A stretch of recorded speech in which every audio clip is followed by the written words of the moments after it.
Hey, folks, how are you doing? Hope you had a good weekend. Mine was okay. It's actually had some, I don't know, good weekend, good rest time. Back to work. Let's not talk about that, though. Let's just go ahead and play. So, Teal is already in her town. I think we're probably going to head over and help her out tonight. So, I will update the town code here in just a moment. In fact, let's do that. Do they list it from here?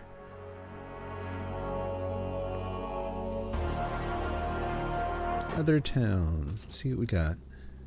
I don't think they listed town codes from this menu, yeah. But that's the one.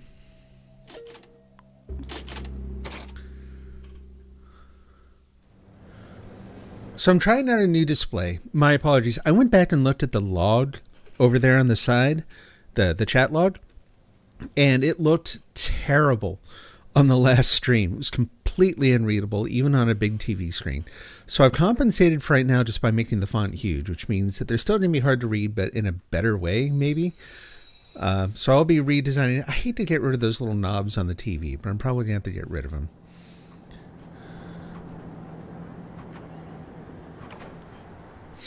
Okay. She's mumbling to me in the background. I mean, she's mumbling loud, but we both have headphones on, so I have no idea what she's saying. I think she's out of the island. Oh, she has a soccer ball now. Boot. Oh, that's not boot. Yeah, boot. Cool. That's fun. Town code. Let's do that. Update that display here in a moment. There's the town code. And if you would like to join in, we are at 416-146-581.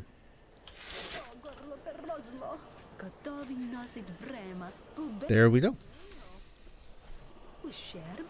Over in Teal Town.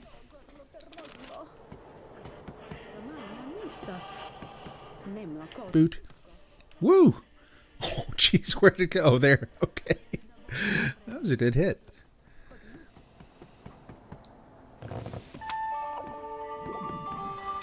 What have I got for tools? A barely loaded shotgun, a barely loaded shovel. I need some tools. Send the other ones out there too. Where's our bus stop? Oh, right there. Have a mostly broken shovel and a mostly broken shotgun. Save that and off to get tools. Almasi protetti lordi. Almasi protetti longvi. Something like that. Don't want another shotgun. No union shop. Resident store. There we go.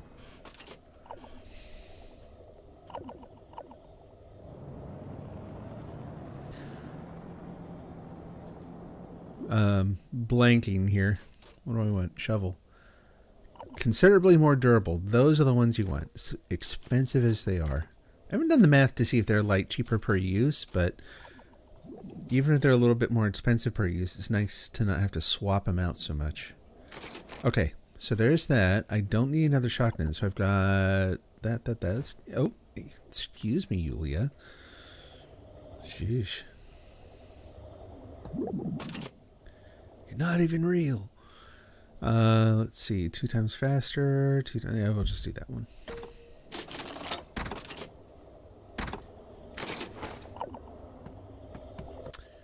Electrics we don't need. Where'd her... Oh, there it is. Any fun stuff here? I have no money, but...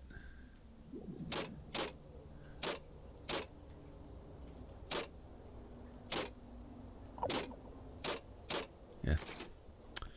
Not really anything new. I think that's all that store is ever going to provide. I think if you want to see different clothes there, you have to like take it down and build another one.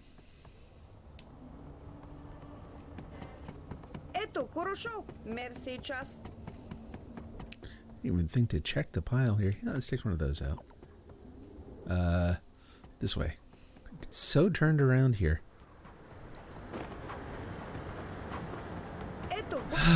And now we wait. Bench. Oh, bus is here. I'll sit down for a minute anyway. Дистанционная дом Мусеби курит.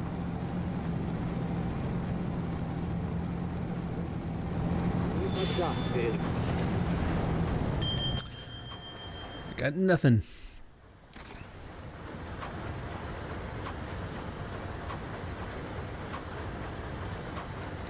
Oh, hey, I made one more step towards getting an updated icon and animated face for Tenta Nodin. I've been meaning to write his backstory. The idea is to write a really short, really tight little backstory to give to an artist to commission some proposed character sketches for him. Which is, hey, how's it going? I'm doing okay. How are you doing? Yeah, I was just talking about kind of going through, I'm learning the ropes, going through the process of commissioning an artist to do some character sketches for my little blockhead icon. And the first pass didn't go so great. I basically just shouted out on Twitter and said, hey, I'm looking for some artists to commission some work. And got, as you can expect, I got dogpiled. I got dogpiled by people who, unfortunately, didn't read any of the notes on the requirements or anything. So nice people and all. Hope they find success in their art careers.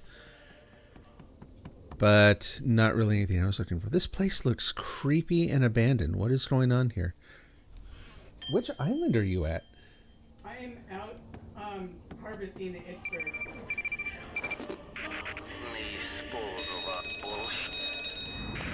I'm in the dark. I can't even like step away from the bus stop at this point.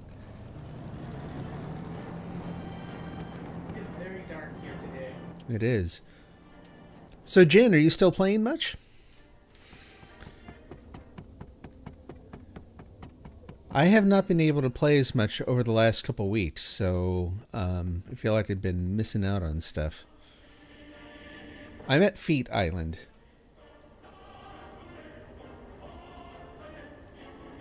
What is this one actually called? Procession of Madness. Okay, that's not what I would expect.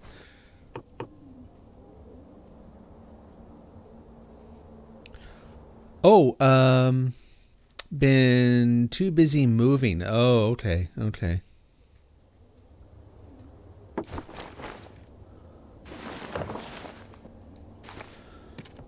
Well, how's the move going? Go, Fusia!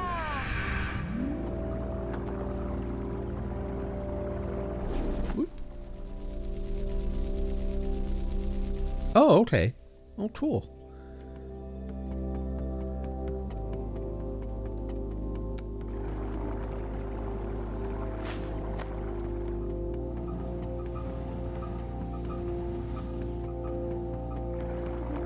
Boy, this place is a mess. I'm going to go back and get some more crystal and kind of firm up the floor.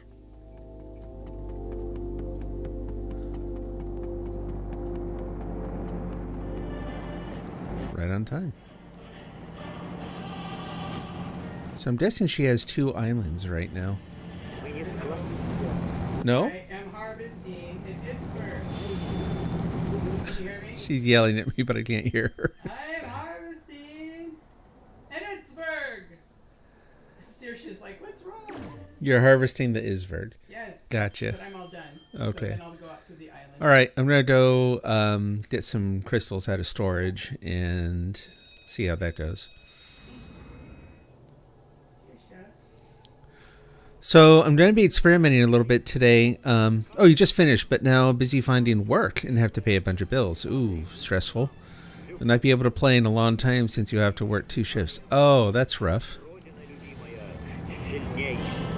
Hang in there. I hope it goes well for you. That's a rough thing.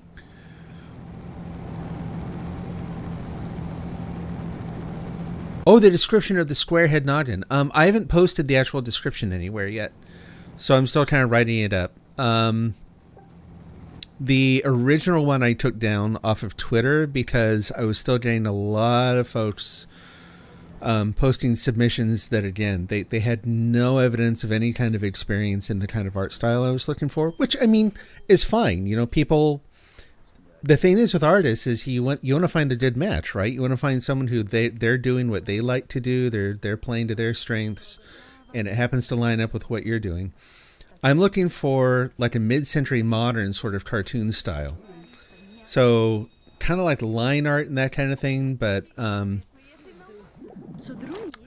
yeah, I don't know. I mean, that's the short description. And literally everyone who submitted stuff either had, like, either in the worst cases, no evidence of any actual character design. They just done like overlays and that kind of thing, which again is its own thing, you know, respect. However, not what I was looking for. The other ones, there were a lot who had done what you might call like more traditional anime design, right? Because so many avatars fit that style. There's so many out there that even people who don't really consider themselves an anime sort of VTuber thing, they still use a very heavily anime influenced avatar. I'm doing nothing like that. So I'm looking for people who have done, like art styles from the, here come all the people. They love the apples. Character designs kind of like from the 50s and 60s and that kind of thing. Crystals out. Yeah, that's what I'm working on. I'm actually just grabbing apples because I got distracted, but now back on the crystals. Well, I just put a whole bunch of crystals on the load dock. Oh, okay. Well, I will not extract them from storage. And then, I see. They're running off with them. No, that's where auto load goes. Yeah, they got it. I got one. Okay, well, one's better than Best way to get results for your work is to find similar drawings in Pinterest, and you post it with the description. Yes, actually, I found a person on DeviantArt actually, who has tons of examples of things that are just spot on, right in that style, and also has rates and terms and conditions posted for their work, so they've clearly done this sort of thing before. Vintage or scratchboard, kind of, yeah, I think so. I actually think that this artist I'm looking at right now, I feel like he's probably undercharging. He charges like $15 for an original character design. I'm like, really? Like, sure. And we'll probably go through a couple iterations. So, you know, but like, I can only imagine it's a rough trade for artists out there, right? You know, it's tough to find people willing to pay for the work that you do. A lot of artists, I think, undervalued. So I feel I want to make sure I'm compensating them fairly. You know what I mean? But let's try making a hover car, and then I'm just gonna cash it back in and see what we get back. Careful, I don't have hardly any metal. Woo! Okay.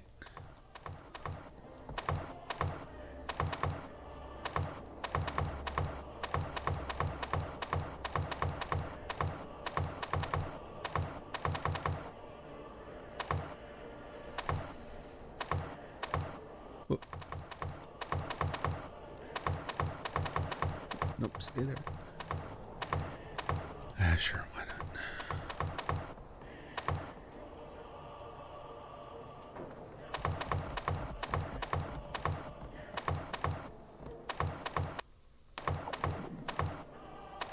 This is weird. Just going in circles here.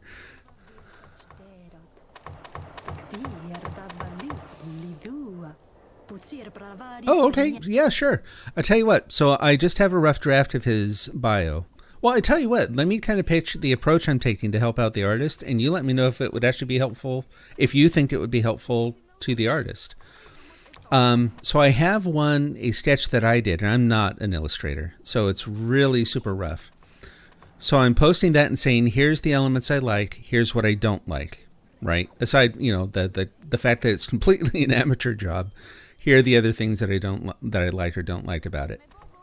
From there, I'm writing up a little bio because I think the bio, like literally just 3 or 4 paragraphs, It's kind of a square. Like it's it's actually based on the shape of my head. So it's you know, it's a little rectangular guy with kind of beady eyes and a really high forehead.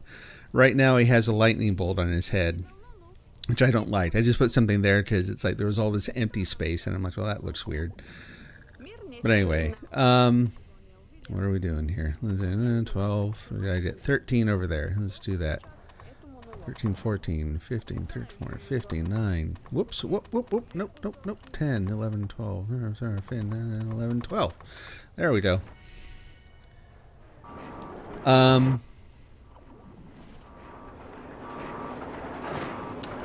Woo. Uh-oh. This may have backfired. I thought I was going to get one of those little posts where I could set up where the car appeared. I did not. I got an actual car. You have a car now. Oh, okay. Sorry. Where is it? I'm in it and driving around. Oh, you also have two Isberg attacking. Where? They're on the horizon here, walking towards you. Okay. I do have kind of a square head. I have a 10-ton noggin. That my avatar is autobiographical. So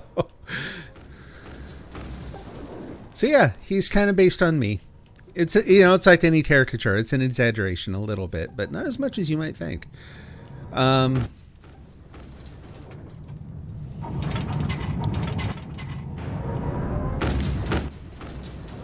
But so the deal is, like I said, so I figure the bio will help. And the bio is kind of like describes how he was originally created as a character. Does not have a body. That's a good question. No, he's just a floating head. It's a floating head, simple face. The trick is going to be getting a fair amount of expressiveness out of, which is the art style of the time, getting a lot of expressiveness out of a few simple lines.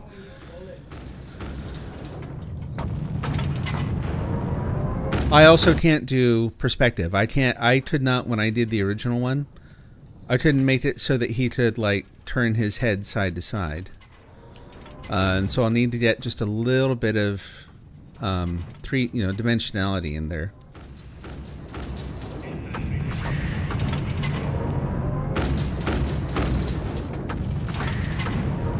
Did you just make shells? Yep. Oh, you did. I'm like, where'd the shells come from? That's cool. No, when I was originally, I made a little fully, not fully, I made a little, rigged caricature that I used with, what was the name of that program? Yeah, actually, yeah, that's a good sort of in that same space, right? That's a good sort of analogy. Or yeah. Good example. But then, yeah, so it has to be designed so that I can actually rig it up with face tracking. So it has to do any change in expression, mouth movement, that sort of thing, it has to be able to do through deformation, not through keyframes. Maybe there's a way to actually use keyframes in, rigging face controls, but I don't know how to do that offhand. So, but I'm also not looking to do just a PNG either. I'm looking to do something that has a broader range of animation. Can actually do eye and mouth tracking. Can register a couple different emotional expressions. So on the one hand, simple. On the other hand, kind of a challenge because, again, there's a lot that you have to get out of a few simple elements, and it has to really convey the period. So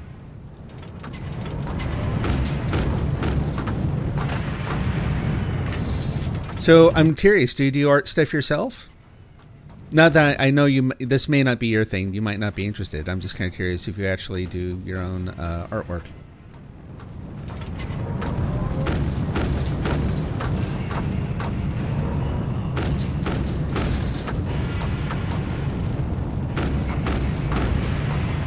But yeah, so the story is he was created as sort of an industrial mascot. I'm still making up the product he was meant to represent, but it's going to be some sort of horrible, bad idea, doomed to fail from the start. He was then repurposed to host a kind of like an animated science show for kids that didn't last, and they switched over to having this guy who's trained in like industrial science trying to host a kids cartoon show where they were running these weird like imported Russian and Japanese animations from the 50s and 60s. And he was not popular with kids. Parents who saw the show would just turn it off, change the channel. But he ended up being really popular with college students in the 60s. That sort of thing. Which is a lot of information, frankly, considering I have no intent of actually trying to be like an entertainer with this. Oh, golly, I'm very sorry for shooting your town. I'm ready to turn myself in. Woo! Get him? All right. You left? Huh? You left the town? Hang on.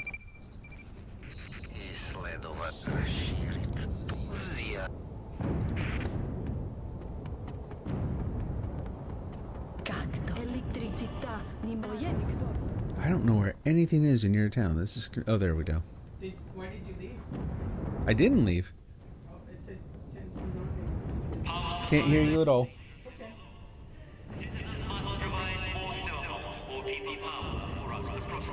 Hello? Did it say I left? Yeah. I think we're having a server issue.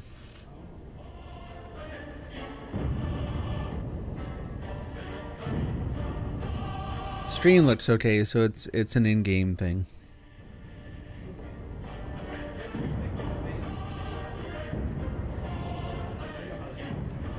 Yeah, I'm just gonna shut it down, restart it.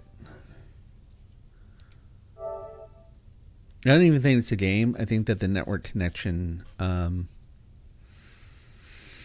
just on this PlayStation, for whatever reason, it doesn't like the wireless a lot. I think we've used up all the physical network ports too, so if I want to change that, I'm probably going to have to get another little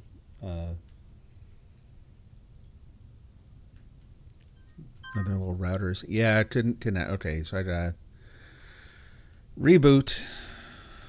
Here, let me do this. We'll put down the intermission screen. I never use this and I like the way it looks. So there we go. And we'll just talk through it. We'll shut this down. Restart the PlayStation. I hope it got your points. If it doesn't, it doesn't. It's fine. It's not a huge deal.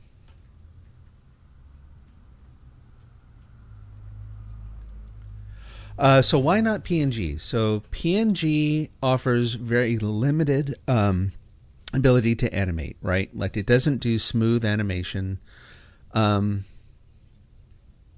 No, don't worry. It's okay. I'm asking because I think it's cool to, if it's something you're into, it's a cool thing to talk about. I like, it's fun to talk to people about things that they're passionate about or that they like doing. That's all. That's why I was saying, I'm like, don't think I'm going to go, oh, are you going to do it? 'Cause no, if it turns out to be something you're totally into and you want to and you're comfortable with it and that, then we'd work it out as a formal business thing, right? So you're safe. I'm okay. It doesn't actually use vector graphics. So the way it works is there's software that you use to layer the image in parts so that like the mouth might be one thing, the eyes, are another, and it tracks specific points along like specific axes. So that, for example, the mouth, like I said, there's software out there to do this for free. I figured out how to do it myself before, where to open and close a mouth, it will track a number from like 0 to 100 saying how far open is the person's mouth. You use that number to squash and stretch just the mouth layer so that it looks like it's opening and closing. And you can change it, like you can change the width or the height. You can even rotate it in response to changes in values. Like I used to have it look like the head was floating up and down kind of gently by linking the horizontal position of the character, the whole thing, to the breathing cycle in the program. So there's like a natural breathing cycle, so you can have it like animate your character just as they're breathing in and out. I repurposed that so it would just kind of have him float up and down. And it looked perfect. It looked great. It did this kind of nice little slow oscillating, give the whole effect of him looking like a head floating inside a little TV. So it doesn't actually use vector art at all. It uses like a heavily layered, and it can do PNG or JPEG. It's PNG is nice because the whole lossless thing. The size of the image actually isn't that important because it's going to be inside a program, probably on a phone, where all it has to do is be able to. No, it's not GIF animation either. I'll see if I tell you what. When I send the info, I'll find a way to get the info to you. I'll send you a little description that maybe someone else has done of how this whole thing works because I might not be describing it very well. But it's like the original character had actually here. I don't mind doing this right now. This is kind of fun. So I think it'll be interesting. I don't know if I'll be able to though. Let me check. Content screen, capture game. Let's add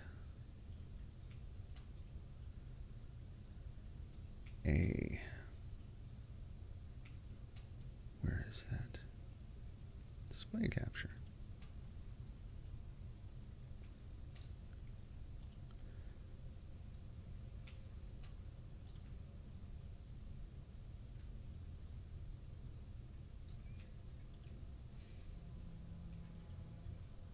Do that. Turn that off for the moment.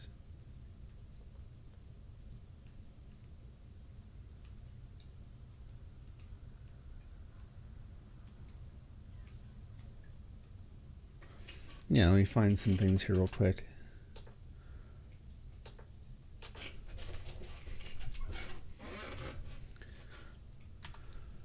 Okay.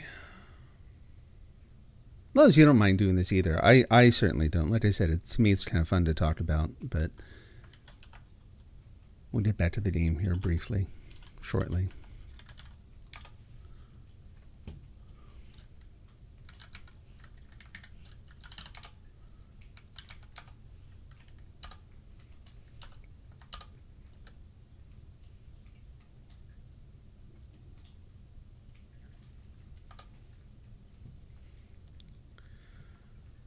Opening up some programs.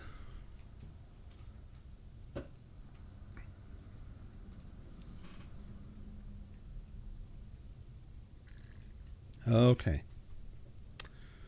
So this is the original thing. Like I said, really, really simple. I don't want that. All right. So, for example, like this one was originally based on the idea that his eyes looked like two T's. So it was 10 ton, and then his mouth was in an N shape for the noggin part.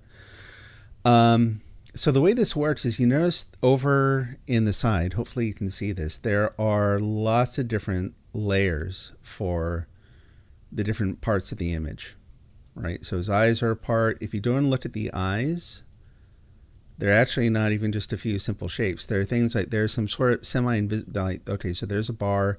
The bars, I don't know if you can see, but they actually have a little bit of a flesh tone on them too, because when his eyebrows go up and down, it was used to mask part of the eyeball part, right? So that it looked like his eyebrows were going down, and it wasn't having to resize his actual pupils. It would just hide part of them.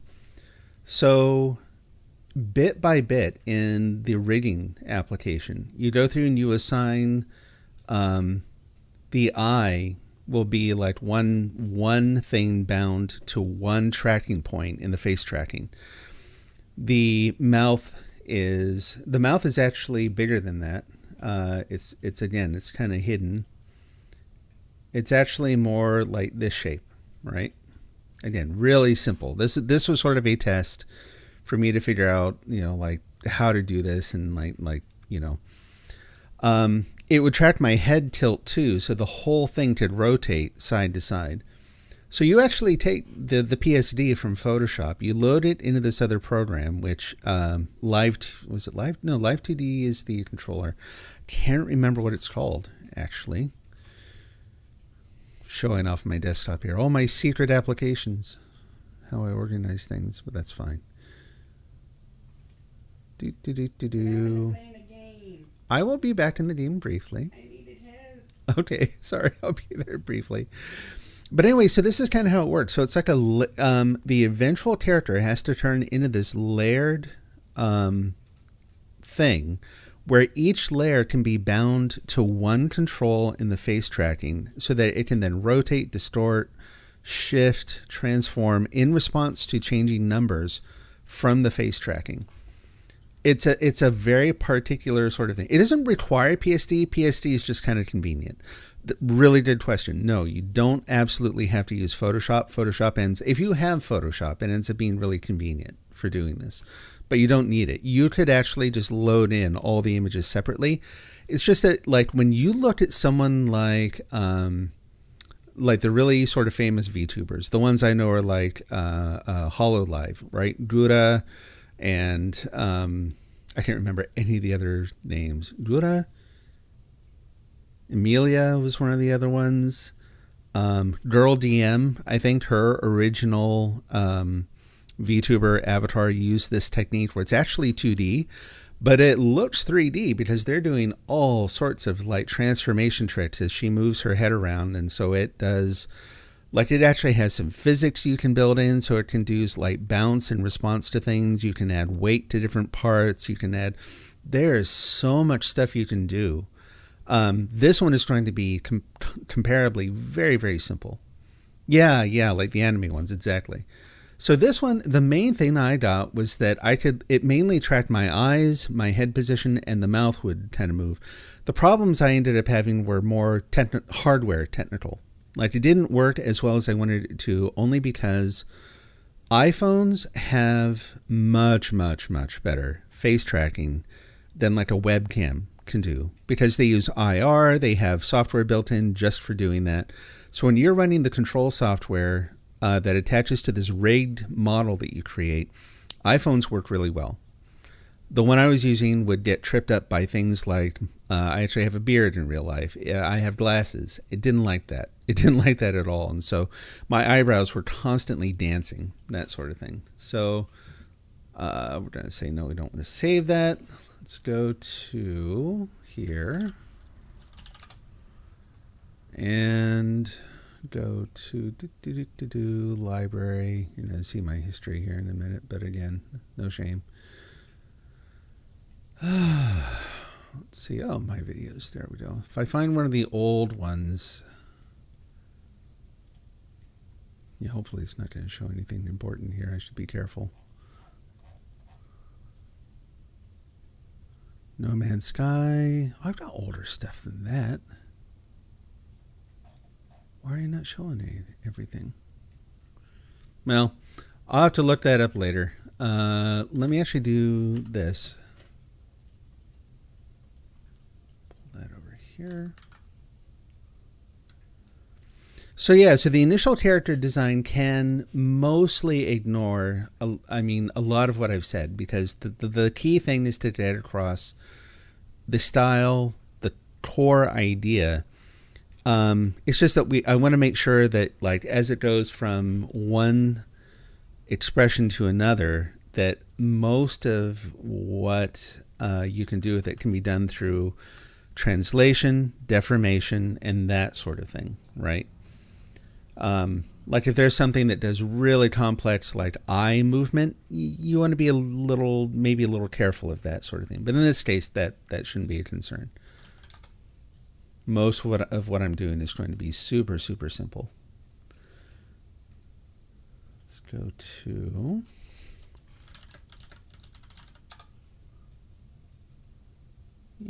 that thing. And go to videos. There's the old stuff. Find one on here that looks like it has my old avatar. Because I tried the avatar for a while, and then, like I said, it was going a little nuts. It wasn't always responding very well. Let's see if that one works. I'm going to go ahead and mute this. And we'll zoom in. Nope. Just let me zoom in. So you can see this moving in the corner down there. It's like my right eyebrow is going up and down, kind of wiggling, like it's not tracking my eyebrows properly. The eyes don't have to be a T. He should look a little sort of little dour, little consternated, serious, right? You know, that's just part of the character.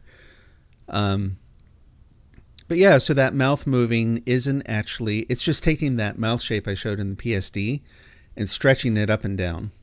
And it stretches it in a way so that it mostly moves down. Like it puts the center line kind of near the top so that as it deforms, he doesn't talk duck style. You know what I mean? Whereas it like opens from the center. The eye tracking, it's actually tracking my eyes left and right. Like I said, you can kind of see the breathing cycle in there where he's floating up and down a little bit. The original, the eyes shaped like a T thing was a way for someone like me who's has done no character design, can't draw, is not an illustrator, to kind of get out an idea and go like, yeah, sure, that looks like me. I look grumpy all the time. Let's try him out. So, but anyway, it's taking this idea and polishing it and adding some style and a little bit more flair and just a little depth to it. And again, you notice that he's floating up and down. The head tilts a little bit side to side. But if I were to turn my head like left to right, it doesn't actually turn at all. Well, that's a possibility. You can rig these things so that they do that deformation in such a way that it's still 2D, but it simulates 3D by kind of bringing out or hiding different elements as you go back and forth. So I'll be looking to do that too. So in the sketches I'm going to be doing, it's never going to be like a full right or left profile, but it should be just a little bit of a turn, a little bit of the side angle there. He also, you notice he has no ears at all. I didn't draw ears, so I just left him off. So, but yeah, so the idea being that he's like this industrial mascot that got kind of put through the ringer and is kind of grumpy about it, and, you know, which is close enough to my own personality that, does the old channel have my picture? This is actually the same channel. These are just some older videos on the 10 Ton Noggin YouTube channel. You kind of have to dig into the history stuff. Oh, does it have an actual picture of me? It does, in that there are some videos in there. Yeah, that was me in the top right. That thing is me. That thing is me. You can see I'm actually in the display on some of the videos because I would actually put myself on camera there. So yeah, kind of you have to admit, kind of the same shaped head. Really high forehead. Oh, actually, that's another thing. Like, I'm going to leave the beard off of the animation just because I don't think it adds anything, but there's the glasses, so I'll probably add that in. I have kind of a mohawk now, so I'll probably do a little bit of a mohawk there, you know. But, yeah. Yeah, I've got the voice thing, and I'll tell you, up until about 7 years ago, I totally had the baby face thing go. I was still getting carded. Like, if I bought something like a beer or a bottle of wine or something, I was still getting carded into my mid-40s. Like, yeah, I've got the youth thing going on, which is not as nice as you might think. Some people will enjoy that, but it also costs you some professional courtesy and respect as you move on in your career. It's not always a good thing.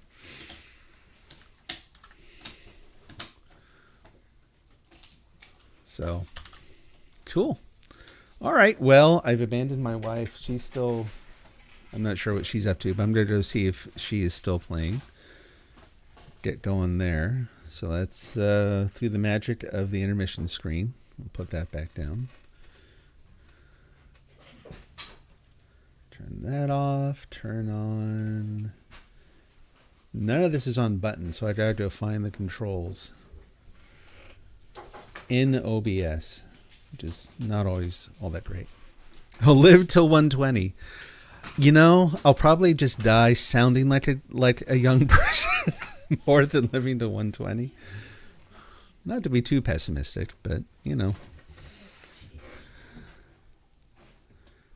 Let's see. There we go. So yeah, so there's the 10-ton Nodin logo with the N for the mouth, which doesn't look like a natural mouth. But to me, it looked like he was kind of grimacing or something, so I kind of left it. Like I said, it played nice for the original. Like, oh, it's a rectangle with some letters in it. I can draw that. I can get something done. And it served its purpose. Like, I learned a lot about trying to rig it up and get it working. I know that if I really want to... Like, I have an Android phone for my actual phone. If I really want to do this, iPhone's absolutely the way to go. That may change soon, actually. So I'm going to have to revisit that because this is really cool. It turns out that NVIDIA is working some of this stuff into their cards so that you'll be able to use a... Anyway, I think that that's going to be limited by the fact that you would need a camera that included IR signals, infrared signals. You pronounce 10-ton, but it's ton-ton. Yeah, it's 10-ton, like a 10-ton Nodin. Could be how I'm saying it because I have a little bit of a speech thing. But yeah, it's like a head that weighs 20,000 pounds. That sort of thing. Yep. 10-ton Nodin.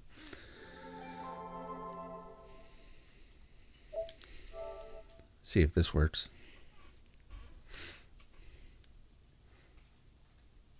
Yeah, like the whole thing is I have an enormous head, and I'm totally comfortable with that. And so it was playing off of that a little bit. Like when my wife and I were dating when we were a lot younger, I can remember we'd go into the mall, and there was one time in particular she got really mad because there were these people over by like the Sbarro over in the food court who were looking at me and going, "Oh my gosh, like the guy's head is so huge. What is going on?" I joked that like when I eventually pass away, I'm going to need like a little sort of an arch in the tombstone for the rest of my head to fit through. Like, I could extend it the other way and put my feet out further, but I don't want to trip people as they walk by either, so. Ken? Yeah. You should also mention that, there's a 5-head. Yeah. Yeah, that's right. Yeah, I don't have a 4-head, I have a 5-head. Maybe at this point, a 5.5 or a 6-head. So. Just keep getting more. It's kind of like your fingernails and hair. Yeah, it just keeps growing. It's all full of brains. Well, you assume that it is being filled up by brain. When I shake my head, I don't hear thudding like something's bouncing around. Could be that it's packed in there with fluid, not to be gross or anything. Plenty of space for memories, that's right. But the other problem is, that it's kind of like the bigger the computer network you get, the more difficult and the slower the communication is, which also explains some things that are happening as I get older. I'm back. What are we doing? Yeah. I got one headphone off of one ear. I gave you my good ear so you can yell at me. I know. I'm out here. I put all the gold or the void is firmed up. Okay. So I didn't have room for dynamite, so if you want dynamite, bring it out. Oh yeah, you'll probably need it for some of those, right? Yep. Actually, I think I sent out a rocket launcher. I sent out a bunch because one of the icebergs was full of rocket launchers. Okay, well I can get some dynamite. No, I can't. I don't have any room for dynamite. I have another rocket launcher. I'll use that. Okay. If I can find the bus stop. Again, your town in some ways feels similar enough to mine that I expect things to be in a certain spot. Yeah. And when they aren't, it just totally weeds out my We brain. have our Matryoshka units next in the same spots. Oh, really? Do we? Oh, the town. So the town hall is the police Right behind the the police police box. Oh yeah. That's why. That's funny. I didn't notice that. But yeah, there's actually a lot right there that's kind of in the same spot.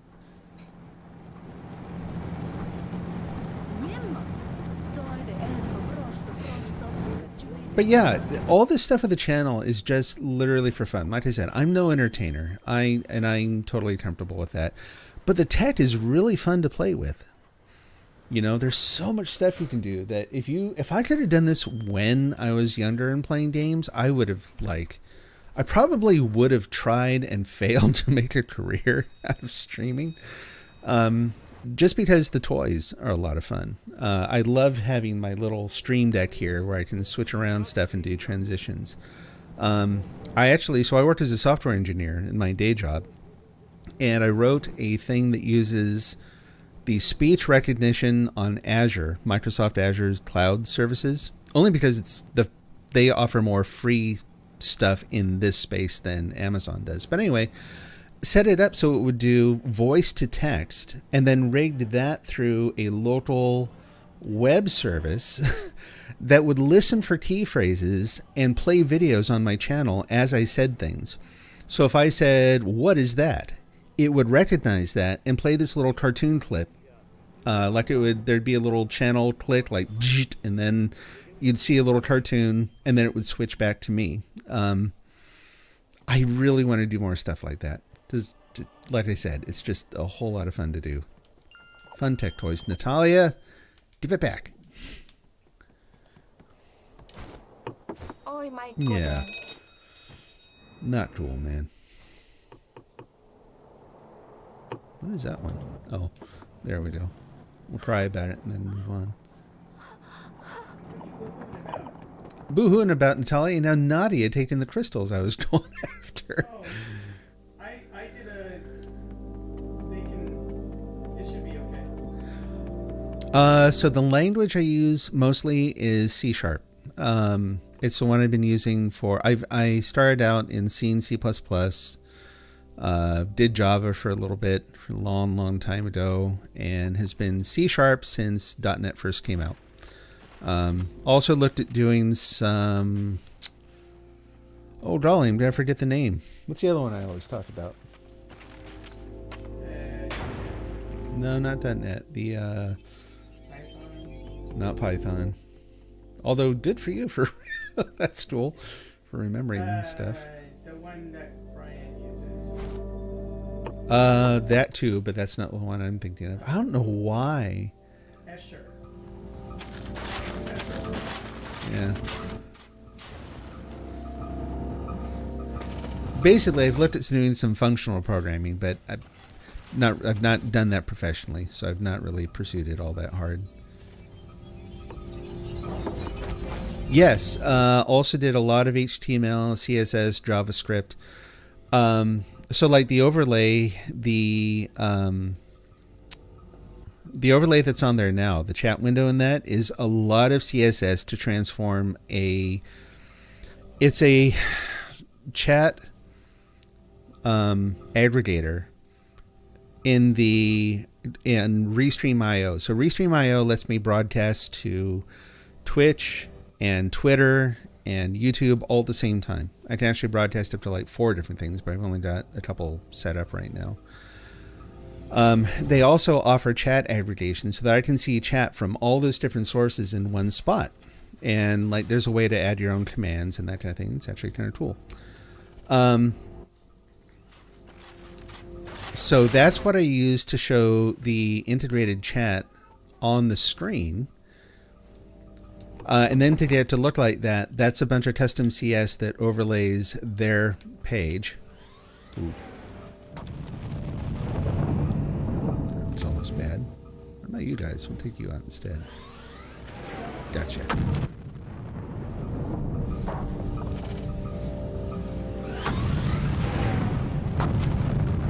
Cool. Get my flashlight here before I forget.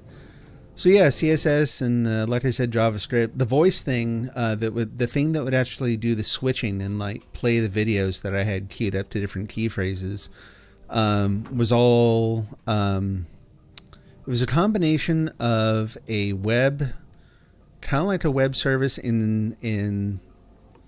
I don't have a shotgun. Run away. Oop, that's higher than I thought it was.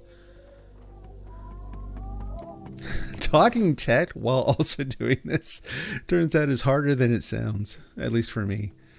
Which is, like I said, not a problem. I'm still enjoying it, but it's taxing my brain. There's a technology for doing bidirectional, like asynchronous server communication with a web page.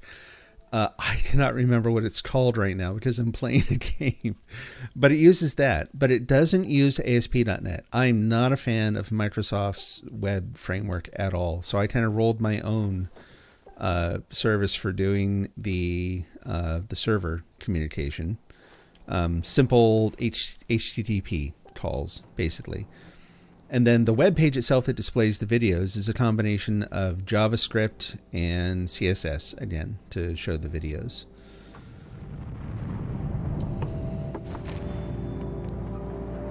And I'll tell you, for the parts of those sorts of things, for making that kind of stuff, like the really difficult thing in the past would have been the voice recognition, right? Like, how do you do speech to text?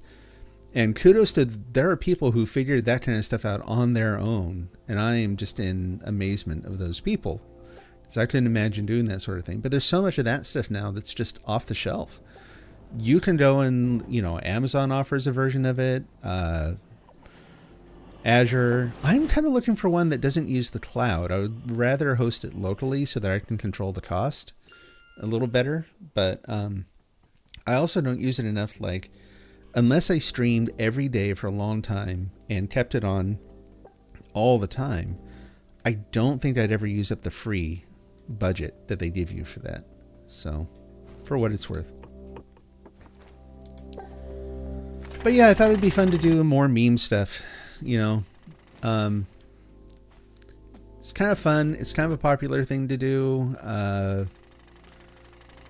And again, rig it up so that, and there's a lot of flexibility in tying it to whether it's a fixed phrase that you say that triggers the video, or you can tie it to patterns in what you're saying.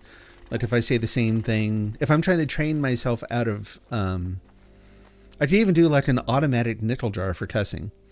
I don't really cuss a lot on my stream, but in real life, I have a little bit of a potty mouth sometimes, especially if I'm just reacting to something. And it's better, I would rather not. So it would be kind of fun to set up a cussing jar where if I said something nasty, it scolded me and also triggered something to put a donation in a little virtual jar or something like that. All sorts of things that you can do with this. Let's see if this will reach over. Yeah, close enough.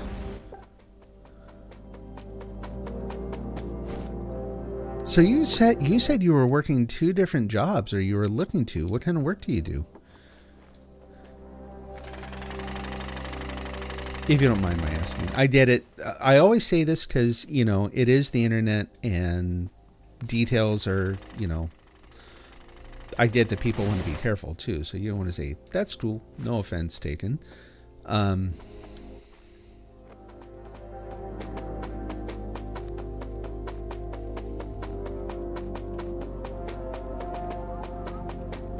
Dull. And we'll cut down some of these. Yeah, I've actually thought about, when I was originally working on the voice thing, I actually did a coding stream. That was a lot of fun. So instead of the usual just playing the game, I just sat there and was working on fixing some bugs and that kind of thing in the service. So I might try that again too when I get back to work on it.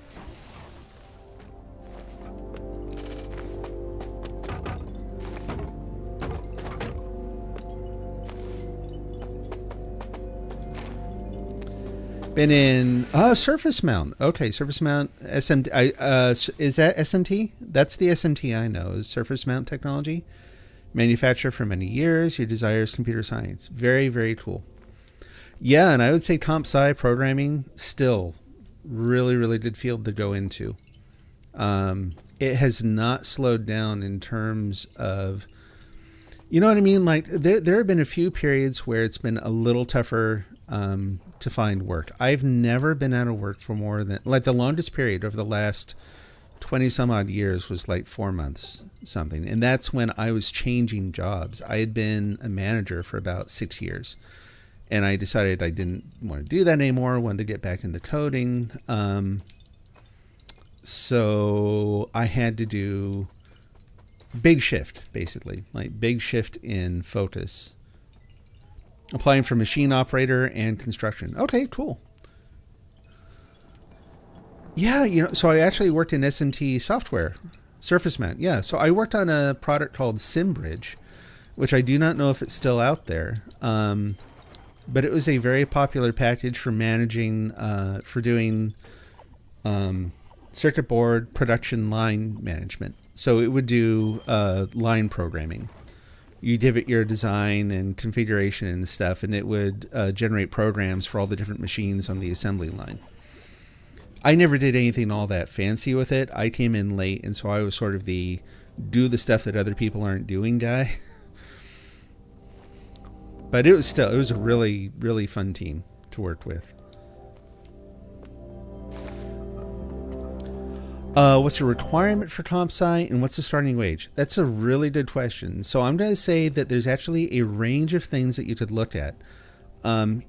If you want to go in, part of it's going to depend on kind of where you expect you might want to go.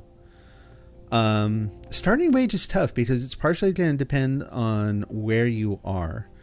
And it's also probably changed a lot since the last time I looked. But generally speaking, the software jobs they haven't been at the top of the salary scale for a long time. Uh-oh. Dolly dropped and it's my fault. I'm sorry. Oh, yeah, I see the crumbles there.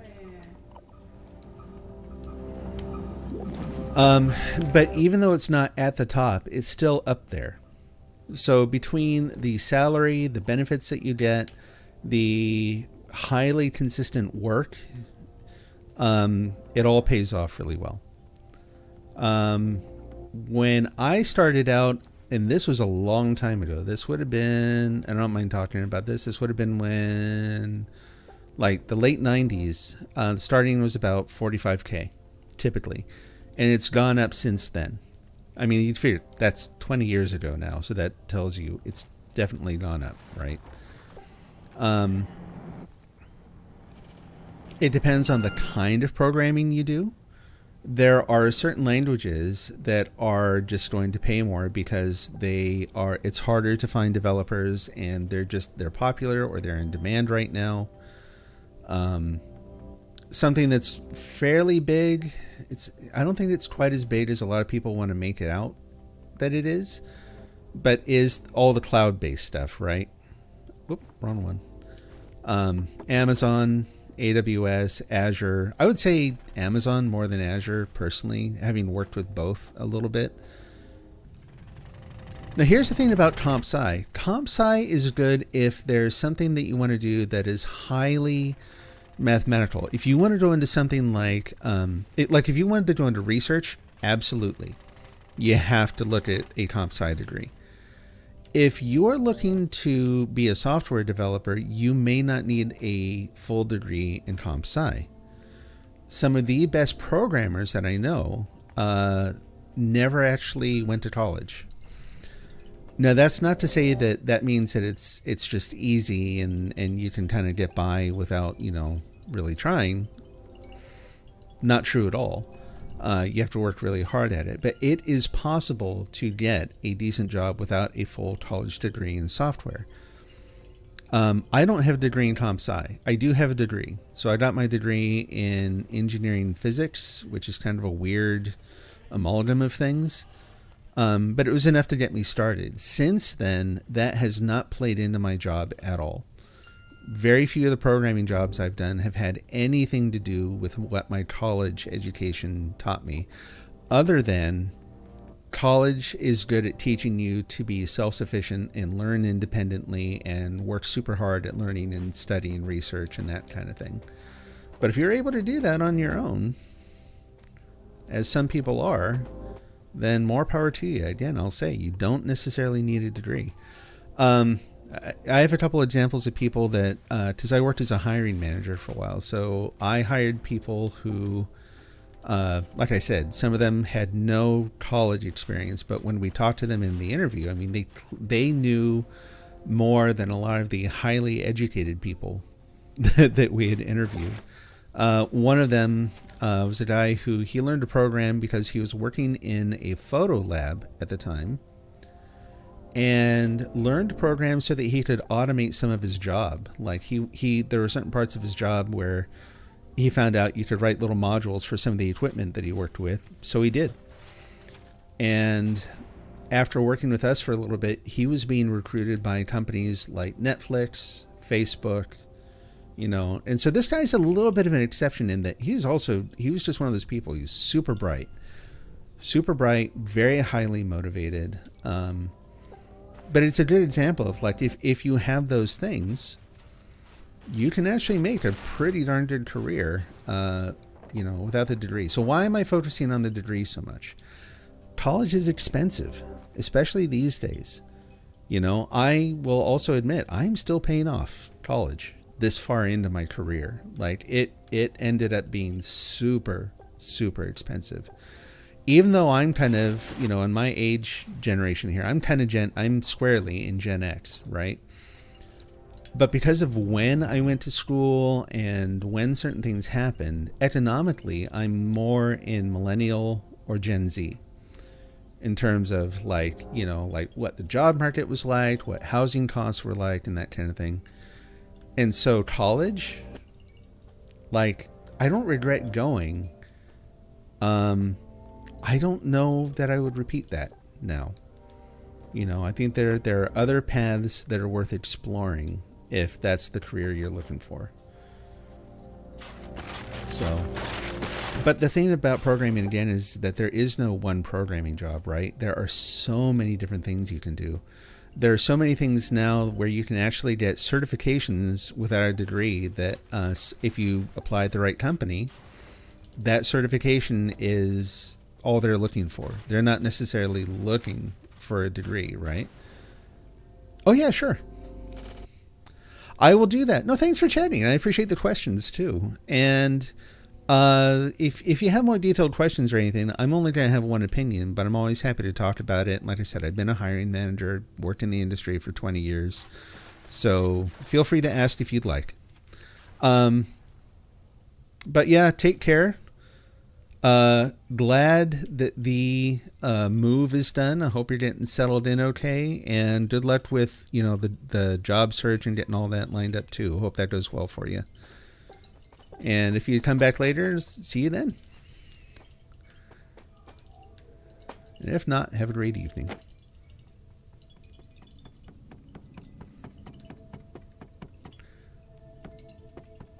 So I'm going to keep, because it's a good thing to gab about, I'm just going to keep talking about software stuff, even though you're going somewhere else. So maybe, I don't know, maybe I'll say something interesting. You can watch the recording later too. But no, it's been a super fun career. It's been really frustrating too, like any job. There's no job out there that doesn't come with its headaches. And like, yeah, no problem. Happy to talk about it. Like the project that we've been on at my current job for the last couple of years has been both. It's been really rewarding because the thing we built is super performant, and we do payrolls and tax stuff, which is not exciting software. But that's actually fine. Just the people on the team are awesome, and that matters a whole lot more in some cases than making super cool, like going to Mars to pilot the I can't think of what they call the little vehicle, the automated vehicles they send out. Like, oh wow, like super cool, highly technical programming. Yeah, those jobs are kind of few and far between. There's going to be a ton of jobs that are like shovel the business data from point A to point B. That's it. And do that efficiently. Do that at scale. Do that when there's lots and lots of data to shovel around. And there's still, these days, there's a lot of space in there to make improvements there and figure stuff out and make something that is elegant and maintainable and can be extended to meet new requirements and doesn't cause you headaches. It doesn't set off alarms that wake you up at 4 a.m. where you have to go figure out what broke and why. You know, I've been there too, and that's no fun. But that's also partially how you learn. And like I said, awesome people. But anyway, yeah, so this project we've been on has been that. It's been, you know, like making something really, really awesome.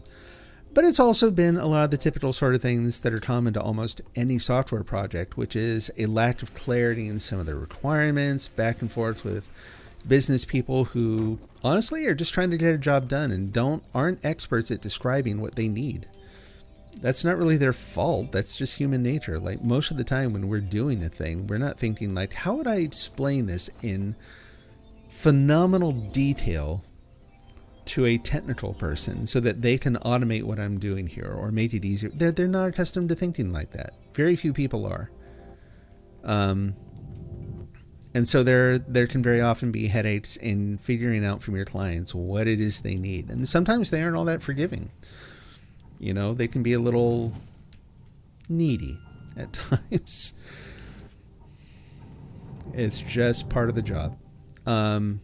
I just got off of a stint, and then this was partially my own doing, right? Like I had some goals to meet, and so I set myself up to do this. But I just got off of a roughly 2-month stint of working nights and weekends. And in the last 3-4 weeks here, working sometimes 16, 18 hours a day. And that is less fun. It is fun in that if you're working on something where you achieve what they call flow, where the sense of time passing goes away and all you really experience is the thing you're working on. And you know what to do and you're doing it. That can actually be a lot of fun. That can be really rewarding. But it also obviously comes at a cost. You know, it's going to cost you your health if you keep it up for too long. And yeah, software is notorious for, you know, that kind of thing. Tired of the nighttime, now it's morning. There we go. Software is notorious for crunch time, right? You know, you get to a certain point and it always takes longer than you thought it would.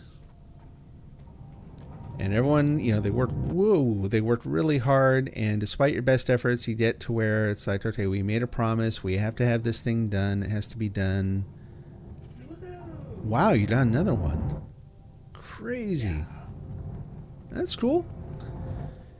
So it has to be done, you know, like, you know, within a week or whatever. Oh, nice. I did nothing there and I got stamps. You're always trying to find crunch time. Like even on really good, well-organized teams, there's crunch time, you know? So how come I didn't do game development on the side? That also really, really good question. So a couple things. I guess the first answer is I actually did a long, long time ago. Like when I was first getting into programming, it was for game development. This was back in the early 80s. And so the computer I was using had literally 5K of memory. You know, and I expanded that to a whopping 32K with a little plug-in cartridge. It was a blast. It was a lot of fun. That's how I learned all the like deep technical stuff that I still use today, that I think a lot of folks who get into software unfortunately lack, where it's like they don't need to know how to manipulate, you know, things at the bit level, and so, you know, and do some weird, like, I can't even think of any examples, like memory tricks and that kind of thing. Like, they don't need all that, so they don't really learn that. Understanding it at that level has definite benefits. But anyway, so the point is, so I did that for a while. And then basically it was like a lot of people, it's life constraints, right? So I was able to do that when I was young and kind of had a lot of free time and could poke around a lot. So Dylan, right? Dylan Cuthbert, who made this, on his recent Reddit Ask Me Anything, the AMA he did, someone asked him, like, how do I learn programming? And that was part of his answer was, do it a lot. And I would agree 1,000%, you know, and that guy knows what he's talking about. But that means that you have to have the free time. That means you have to be able to do it. So if suddenly you find yourself where life circumstances, work, family, everyone has different things that they have to deal with. If that's kind of getting in the way of spending time, you have to pick and choose. You kind of have to decide what you want to do. So I, for various reasons, was choosing a path that was maybe, especially since I was looking at game development when it was not nearly as legit as it is today. And again, kudos to people like Dylan who are like, kudos or not, like, this is the thing I love and this is what I'm doing. I didn't do that. I took a little, what I considered a safer route and, got the engineering degree and this sort of thing, which, pros and cons there. Let me get up here. But it meant that I kind of had to focus on other things. And along the way, I found some other things, like I actually really enjoyed physics. So there's where the degree in engineering physics came from. I actually had a minor in comp sci by the time I was done, because I still took a lot of programming courses and that kind of thing. But it was overkill, honestly. Like, there's a ton of stuff that I studied at that point, like lasers, optoelectronics and that I thought maybe that'll be a thing. Maybe that'll be kind of where my career falls. And it wasn't. So lots and lots of time, lots of money invested into something that ended up just being not a thing. And also, to your original question, did not leave time for learning game development. So I came back to game development after all that. When Unreal Engine 4 was released. And I'm like, hey, I know C++. Like, I could also do Unity because I know C#, but there was something about Unreal that I preferred personally. So I thought, cool, let's do this. I'll go in, and I've done some 3D, I've worked with 3D modeling just, as a hobby, because it's something I was interested in, and I've done this and that. Why not? Let's get back into game development. Let's make a game. And I found that when I got into it, I enjoyed it. If I had nothing else to do, I would absolutely pack that into my day. Because it's fun. Just because I found it to be a lot of fun to work with. But what I realized was that to do the things I wanted to do with gaming, I absolutely just did not have enough time to learn all the different roles, all the different things, the modeling and the sound and the this and the that. And again, people do that. There are people out there who pull it off, and sometimes those are the ones that we hear the big stories about, right? Where, not Harvest Moon, what is that called? Stardew Valley was one of those single person game things, Oh, hey, that's cool. They actually came in here and picked stuff up. Didn't expect that. Stardew Valley, Minecraft, what else? There are a fair number of games out there that were one-person shows in terms of the development. And I think that kind of creates the illusion that it's more possible maybe than it really is. Because again, if you read the stories of the people who did this, very often they had that time. They either lived at home or they lived in a circumstance where they had the time to devote to just doing that. And that ends up being crucial. If you don't have that, if you've got life obligations and that kind of thing, again, pick and choose. You're going to be limited in how much you can learn. When I got into the game development stuff, I found out I could do the programming part, but I wasn't super interested in it anymore. I liked doing the 3D modeling, but I didn't have a ton of experience. There was a lot of stuff to learn. And then I found that for the games I wanted to make, I was ending up spending my time not on the modeling or the programming. I was writing. The thing that felt the most important and the most rewarding and all that was actually writing the idea for the game and writing the story behind it, and that's kind of how I got back into writing. So instead of doing game stuff, I ended up just doing I'm working on a novel. So it ended up being I went back to gaming and thought I'm going to do this now, and turned into nope. That's how I got back into writing instead. Because now it's like I've been doing programming long enough that I can do that in my day job, and I've actually fought really hard at the company I'm at to not get promoted which sounds, I don't mean to sound, oh, Jonathan Blow's Braid. Yes, another really, really good example there. He's been a one-man show on a lot of different things, right?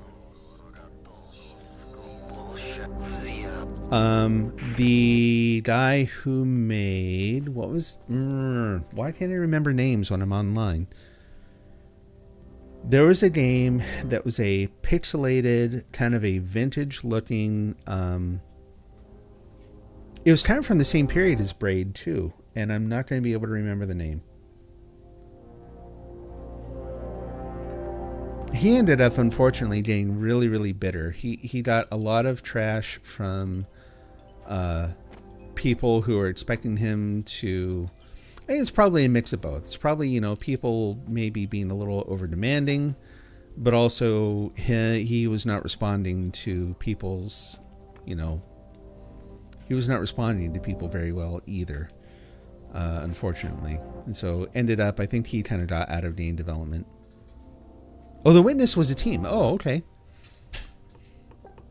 Shovel Knight? No, it wasn't. Shovel Knight's not the one I was thinking of. This one had to do with... Let me see. Do I have my phone? I don't have my... Where'd my phone go? It's actually kind of driving me nuts. I can't remember the name. If my son were here, he'd be able to figure it out like right away. Yeah, I'll see if I can look it up later. Wasn't Limbo, but Limbo's another, even if Limbo wasn't a single person one, it was a small team, right? A small group of people doing something really cool. Limbo and Inside, awesome games. I've turned into a little bit of I don't think I call myself a game snob, but I'm kind of a little bit more...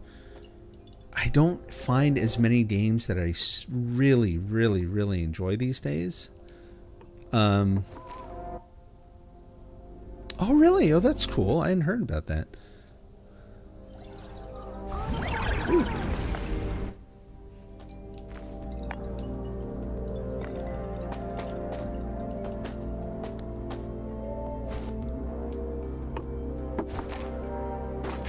I was going to say, the team that made Limbo and Inside are actually signed up now with Epic. It's them, the team that made Control, and the Fumito Ueda's team, which I'm not sure if I'm saying his name in the right order there.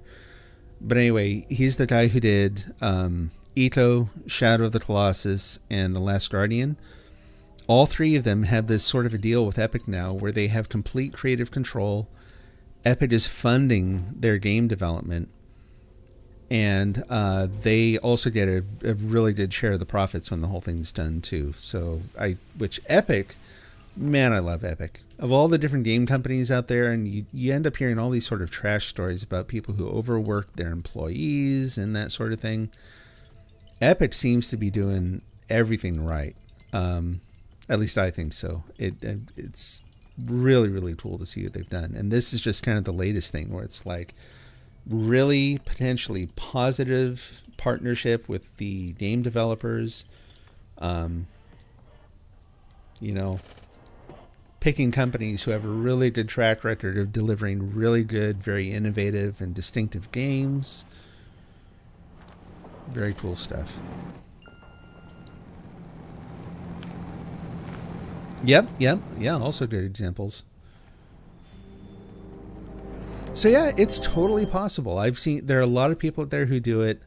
I could not manage it. I couldn't do the day job and learn everything that I wanted to do. And part of it was that's an important part of it too. There were certain things that I wanted to do. I had very little interest in making like general games, which is a hindrance, right? You gotta start small. You've got to start with something that you can finish. And so I think I had some unrealistic ambition that got in the way, honestly. Like, I wanted to make this game that would be partially narrative, partially a sort of a dynamic puzzler that also had some AI characters built in, like too many things to try to do as a first thing at all.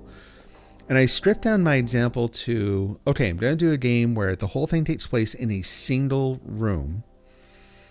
And I had a little bit of a story around it, and, you know, I had some ideas. And even then, I got caught up in things that were distracting me from just getting something done. So basically all I'm saying is, like, I've no one to blame but myself for not doing it. But I'm also comfortable with not having done it. Like, it did kind of lead to me finding the thing that isn't my day job that I enjoy doing now, that I feel really, really excited about, and it just turns out it's not games. You know, that happens sometimes too.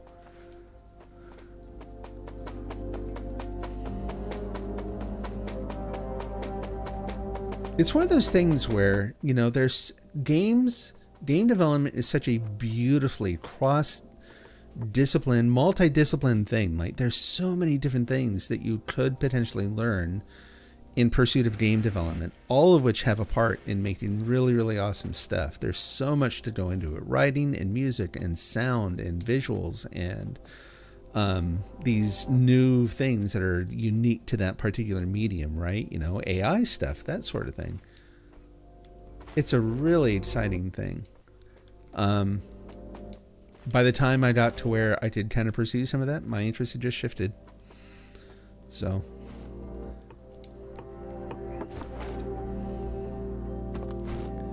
I think, though, it'd be interesting. If you're looking at game development, you know how, you know, Dylan is, like, amazingly accessible in terms of advice and that kind of thing. You know, which is the other reason I love this company, is even back during the original run of this game, I remember being really caught off guard when he was replying to our tweets now and then. And, you know, like, my wife would be playing and I'd comment something on Twitter and he would respond. I'm like, whoa, wait a minute. Like, the guy who made the game's actually talking to us. That's cool. Which may not seem like that big a deal these days, but it was definitely a big deal then, right? To have the people who make the stuff you love actually be accessible in a way that, you know, you could just sit there and have a brief conversation with them. That is new. That did not exist when I was growing up. But anyway, basically all I was saying is I would try talking to him too. You know, if you're looking at going that route, look at the AMA he just did on Reddit, because a lot of people asked him about, you know, how do you get into programming? How do you get good at programming? And he had a lot of just awesome, you know, awesome advice and personal experience stories and that kind of thing. He talked there about working for one of their earlier game companies he worked for, where he pretty much lived at work a lot of the time. He was talking about sleeping at work at least 3 nights a week and that sort of thing. And he worked for a company that was developing games out of this detached house. And so his office was up in what used to be the attic of this house. So he's like, it made it convenient to just stay there and sleep. But if that doesn't tell you what it's like to try to learn all the different things you need, like, you know, like, yeah, there's a ton of work that you have to put in. But if you love it, you know, it's worth it. It's one of those things that if you really do love it, the journey is going to be as worthwhile as the result. So, definitely something to pursue. And it is so much more accessible than it used to be. Like, when I was growing up, the idea, you know, I was working out of my house as a kid, and there were no tools for doing this stuff. So it's like, you know, to make the little 8x8 pixel characters on the computer I was using, it was a Commodore VIC-20. I had to go through and do like binary math to map from the character. Like, I draw them on graph paper and pencil, kind of shade in the squares and figure out what I wanted to do. Then I would translate each line of that image into a single 8-bit number, right? So 0 to 255. And then each character was made of 8 of those numbers. It was fun. And I would write out whole sheets of paper of those numbers, and then sit there, and my sister bless her, would read those off as I was sitting there at my, because there was no monitor on the computer. You hooked it up through your TV like a video game console back then. And I would sit there just hand typing row after row after row after row of numbers to do all the different, like the little pixel designs in the game. And again, it was a blast. And I was doing all this and never actually did, unfortunately, like finish much of anything. Because you can tell from what I'm describing, like it was just a ton of work. And I was like in grade school at the time. But again, that ended up being the basis for a lot of other stuff that I did later, like having a much better understanding. Did I use assembly? A little bit. So the computer, to do certain things back then, there were certain instructions that weren't accessible through BASIC. And so if you, like, the way the characters worked was ordinarily the keyboard on those computers would, when you typed a character, it would reference the glyph, like for the character, the symbol. They were all preloaded into a certain range of memory on the computer. So if you wanted to override your keyboard so that you could basically, when you typed a character, it would instead show whatever you wanted to put in the game. So I type A, and instead of showing an A, it shows, one frame in a sequence, like in an animation of my character maybe swinging a weapon or something like that. You would basically have to use some of the lower level, some of the assembly to do things like memory redirection, where you'd point the keyboard to a different area of, instead of it being ROM, it was random access memory, which meant that you could write over the values there. And so in little blocks of memory in there, you would put in your bits, and then you could reference them just using the keyboard, that sort of thing. So it was a mix of a version of BASIC that they had on those computers and a little bit of assembly to do some of the lower level stuff. I did some assembly like in college because they make you.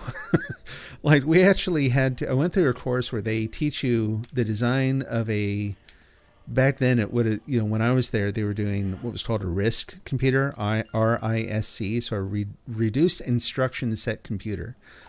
And there was a course you had to take, I think it was a full year, where you would go through the textbook and they'd walk you through the design of a RISC-based instruction set and computer.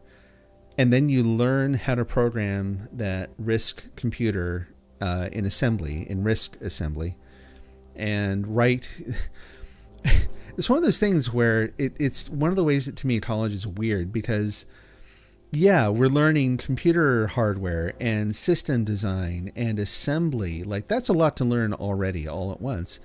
And then instead of doing something relatively straightforward or simple with a program, they'd have us do like calculus integrations with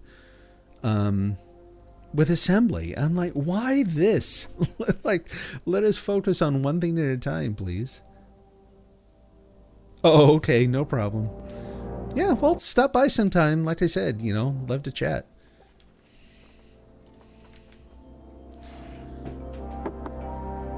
But I'm also one of those people that once you get me talking, it can be hard to shut it off. So, I'll wait for you to ask. No, thanks for asking, though. Like I said, it to me, it's fun talking to people about things that they're passionate about, and it's a little bit of a gift when someone comes on the stream and asks me about something that I've done or something, So I appreciate the questions, too. I thought I had one more Dragon's Road thing. Did I use that up? Oh, there it is. Got 3 more of them. Whoa, that's like... Oh, yeah, no problem. And best wishes, let me know how things are going with it. And eager to hear how things are going for you. Keep talking as you watch it later. Okay. I tell you what, if I actually think of something that I think is relevant, I'll go ahead and gab about it. I'm not sure. I want to make sure it's relevant, so...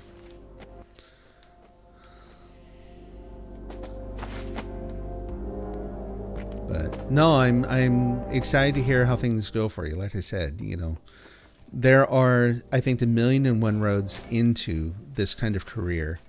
And they're very rarely the one that you expect you're going to take. So I'll be curious to hear how things go for you and what kind of things you do and what kind of things you pick up, and like, love to hear your story.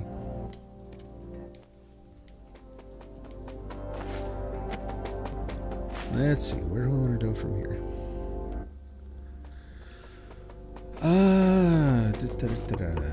Sure, why not? That'll be enough to get me over there. Actually, so one thing to kind of gab about in relation to the game and programming, strongly encourage you to go, even if you don't read the whole thing in detail, because it is very, very, very technical. But I can't remember his name, of course, because I can't remember any names while I'm playing. The developer who worked for Q Games, who was kind of the graphics guru for this particular game engine. Whoops. I always do that. He published a paper on the rendering techniques that they used for this game. So the reason I think that's valuable is, even if you don't understand all of it, or frankly, like, if I read it, I probably wouldn't understand very much beyond the surface. It's fun to me to look at those things, because that'll, like, even if you kind of skim it and just like, okay, I kind of get this, I get that, I don't know what any of this is a lot of very complex math. Yeah, skip those parts, you know? But read through it, kind of glean what you can. It'll give you some insights into one particular aspect of a thing that to me, like, especially for this game, was pretty revolutionary. I think it was vastly underappreciated in its time when it was originally released. Thankfully, it's a different end of the story that we all get to play it again, and they even got to step up the rendering a little bit because of the PS5 and that sort of thing. But the other thing is, it'll give you a little bit of a, you know, if you read it and you find yourself like thinking, oh my gosh, like, I don't understand this, but I've got to know more about this. What does that mean? What does that mean? Maybe that's a hint. Maybe that gives you an idea of what kind of things you want to pursue. You know, if you want to be the highly technical 3D programmer who understands, you know, all that stuff. So actually, one of the things that I'm going to be looking into, that I've wanted to look into for a long time, but really haven't found an in, is shaders, which I know I'm at square zero with shaders. I know the word, basically, and I have now plugged a couple of them in. So the way I'm getting the curvature on my TV on the stream is through a shader, through a plugin in OBS. So shaders, if you haven't heard the term at all, I'm going to oversimplify it, and actual graphics people will like be angry or cry or get, you know, want to scream at the screen that I'm wrong, but it'll be close. And that's that shaders are kind of like programs that will let you do things. As I understand it, they let you do like graphical transformations and that kind of thing on the graphics hardware in a much, much more efficient sort of a way. And so you can use them for distorting the image. You can do lighting effects. There are pixel shaders. There's so many different uses. There's so many effects in graphics that are now accomplished by writing shaders that do the work, right? That do the lighting effects or the bloom effects or the, like, I'm making stuff up now, but you get the idea. They're programs that allow you to do, you know, a lot of different things with the graphics. They are structured and executed such that they can take advantage of the graphics pipeline in a different way than a program like that's running on the CPU can. Well, as it turns out, there's a plugin for OBS, the streaming software, that lets you plug in like arbitrary shaders. And I saw that and I'm like, well, that's cool, but where am I actually going to find shaders that do what I want? Like, how's that going to work? Well, they have a bunch of samples. Like, if you get, it's a very popular plugin for doing visual filters. Did I break one? You said, uh-oh. Somebody shot it off. I broke it. I'm sorry. It's okay. Oh, rats. Oh. Nice.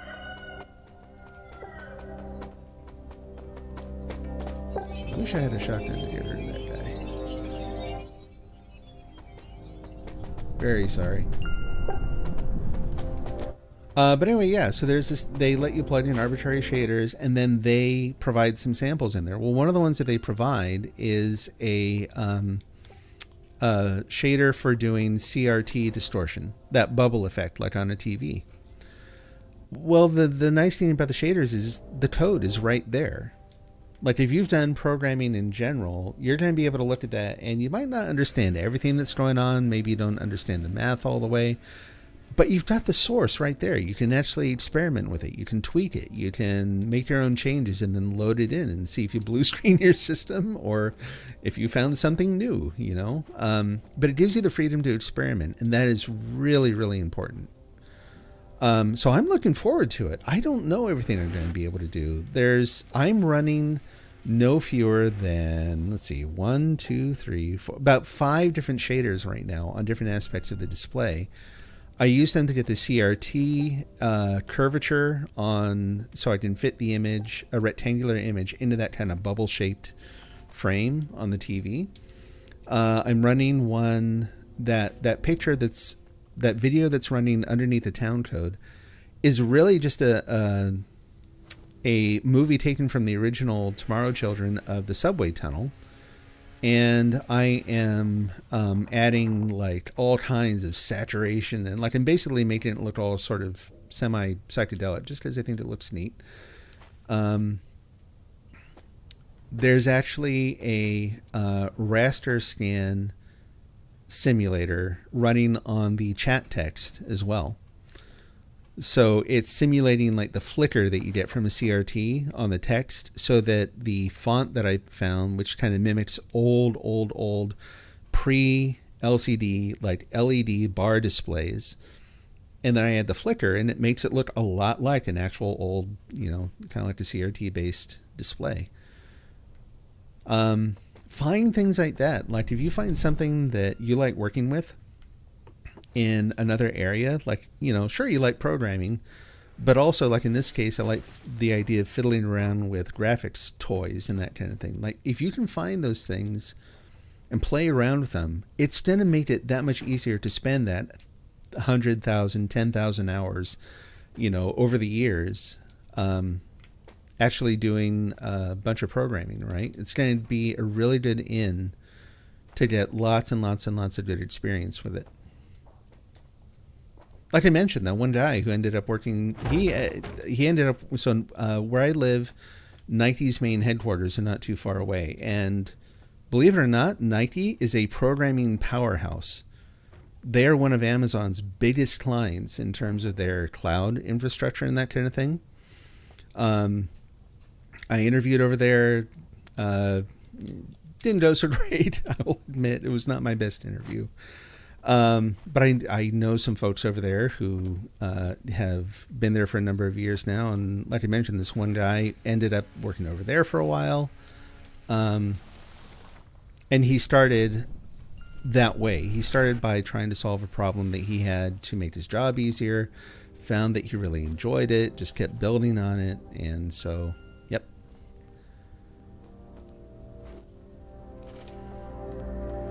But yeah, if you can find that thing that like helps you kind of self-justify all that time you're going to need to spend programming, then all the better. Honestly, too, that was one of the problems I had with college. Now, some people are just mentally, why that way?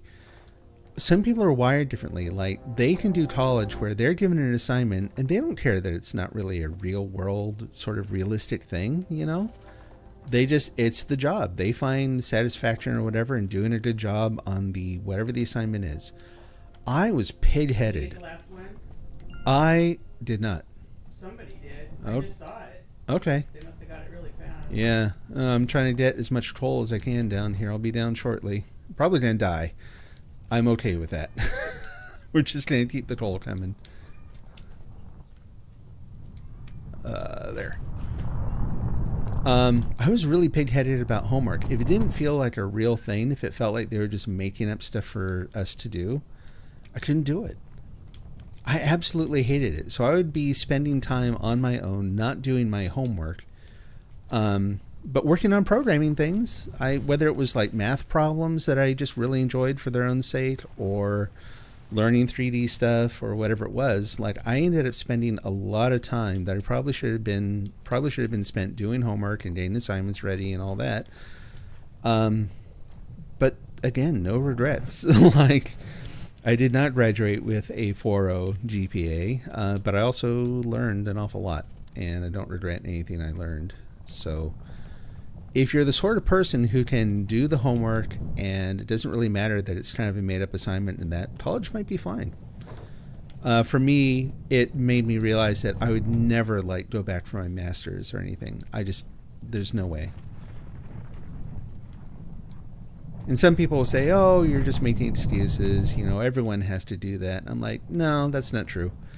Like the idea that, you know, people who are good at that sort of thing saying, why, I'm rather like everyone could do this thing I do. It's like, that's just not true. You gotta figure out where your strengths lie. Figure out how to take advantage of you. You know? Like, do whatever you need to do. Oh boy, I have no parasols or anything, do I? Okay, here's what we're gonna do. We're gonna call the company. Where's the where are the tools? Oh, tools. First thing. Parasol. Yes, send it. I don't care. Don't stop talking to me. Just ship the order. Do it. Stop talking. Haha.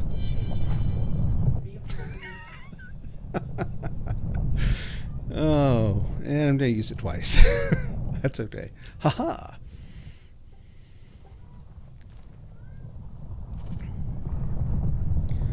You know, so that graphics paper I suggested is interesting to me because while I don't understand a ton of it, it's about something that I love, right? It's about this game and Q Games and how they made something that I find really, really fascinating and beautiful. So it's easy to go through and based on that interest, you know, like read the parts I don't understand and still just kind of sit there and go, wow, like, you know, sit there in awe and appreciation. And I'll glean from that. I'll glean more than reading some random technical paper that, you know, is about something I don't really particularly care about, right? Cool, lots of stuff. And I didn't die, that's nice. And then, yeah, here's the rest of the... I was cleared 40 points, that's 40 stamps, that's nice. I will say too, I asked Dylan a question on that AMA, and part of his answer had to do with reading technical manuals. So in the early days, he would read the technical manuals for processors and that kind of thing, which I totally get. I had a few of those myself, but I don't think read them nearly as diligently, right?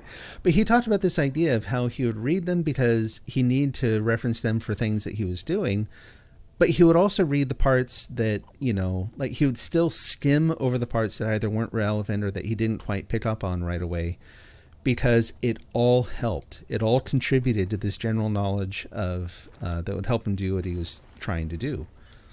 I had kind of my own experience of that, where I would there'd be certain things that, you know, I'd find myself studying where, yeah, you find yourself kind of off and feels like you're off in the weeds. But it all does add up. It all kind of becomes, even if you don't recall the very particular facts of a thing, you'll get a sense of, like, our brains are remarkably good at holding on to things and finding relations that we aren't always fully conscious of. So maybe you'll come back to it later and be like, oh, wait a minute. Like, I remember looking at this thing, and wasn't there something there that was related to blah, blah, blah. So combine all those things. If there's something you're interested in, something where you could write some software that would either make it possible or help it or would just be fun, like, start doing that. You know, dive in the deep end too, you know, get yourself to where it's like, yeah, I don't know how to do this, but now I've got a particular problem to work on. So that's how you end up learning a lot of stuff is, you know, I will say too, like even like on the job for things that I may not have ever learned outside of my career, I've got to get this done because we have this problem to solve. So it wasn't like personal passion or anything, but it was still, there was some kind of, for me, there was a connection to whether it was staying employed or a sense that, no, this would be really awesome. Like, this might be boring software overall, you know, it's shipping tax data from point A to point B. However, if we could do something that would allow us to ship massive amounts of that data for cheap, and in a way that, like I said, is easy to support. When you work in like production software, that support thing ends up being crucial, right? No one wants to have to spend all their time not even just fixing bugs, but sometimes companies will decide, like, you know, it's actually cheaper if we just have you go in and fix this now and then and just clear up the data and kind of swizzle things around. And so you don't even get room to actually fix the bugs. You just have to go in and support the thing that either you or maybe someone else made that doesn't always run great. And so building a thing where you know you're not going to have to face that, you're not going to have to do that sort of thing, it's going to work, and it's going to work beautifully. And if it does fail, it's going to tell you lots and lots of good information about what went wrong so that you can resolve it quickly. Whoops. Overkill a little bit. You know, those are all good motivators too. So. Oh, messages. We need population. Oh, nice, nice. We don't have enough metal. That's really cool. Nice job.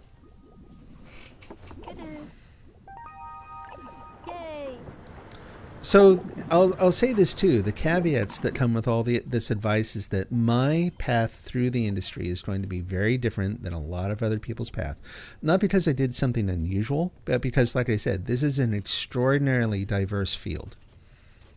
And so you're going to find that people who will be like, no way, I never experienced that sort of thing. This is what's really important.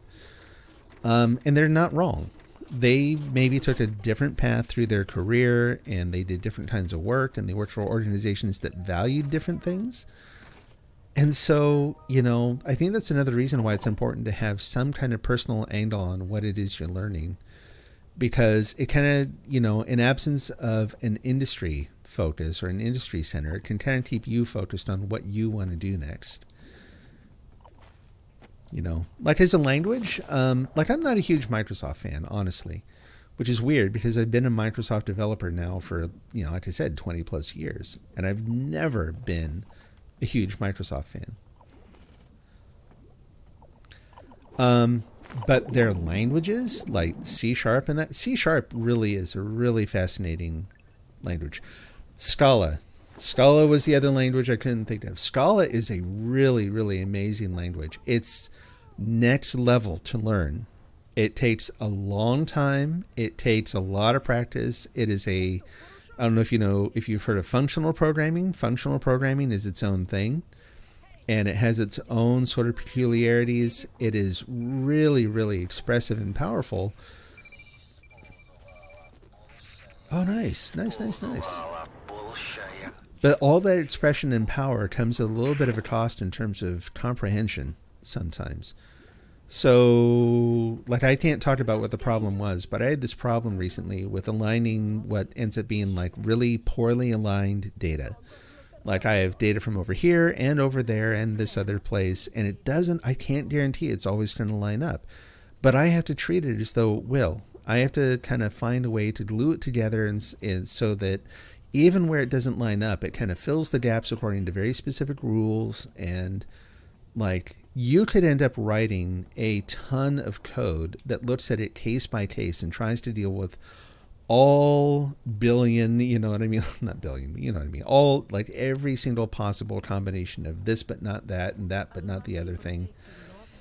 And instead, what it ended up being was a single expression that uses a couple off-the-shelf functional programming techniques to do exactly what I described, to very elegantly glue all the data together in a way that makes it really, really reliable. It's a very concise and beautiful and elegant expression of the problem to be solved. really important criteria. I showed it to other people and they understood it too. Which is one of the other things. I don't know if you hear about that talked about a ton in some of the more introductory programming things, but writing code that other people can read and understand and expand on is vital, absolutely crucial. I've worked with some people who are brilliant programmers who are the most asocial, don't care if you can read it sort of coders you'd ever meet. And I tell you, as much as I might like the person, I do not want to work with them because it's going to be a nightmare trying to work together on the same code base, you know. But anyway, so I showed it to other people and made sure they could understand it too, that they knew what was going on with it and what it was doing. And yeah, all that is sort of possible through the same sort of constructs that are used a little bit more natively and even more fluidly and elegantly and that kind of thing in a language like Scala. And let me tell you, it's if you get in the right place, people who do functional programming, that is a good spot to get into, or it can be. Oh, they made a tank. That's interesting. I hope they're using that, putting that to good use. I just realized what they built. I thought they were using the car. They're not. They have a tank. Okay.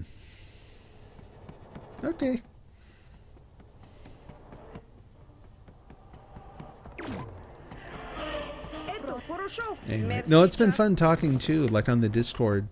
Because like I said, I have sort of a business background, web services and databases and all that sort of thing. But there's a little bit of overlap with how they designed this game and the peer-to-peer model. And there was a lot of early, very passionate discussion about whether or not they should eventually introduce features that required some kind of server component. Because that was one of the things that was called out that kind of killed the game expense-wise early on, was that the cost of maintaining the servers was very, very high, which is not surprising at all.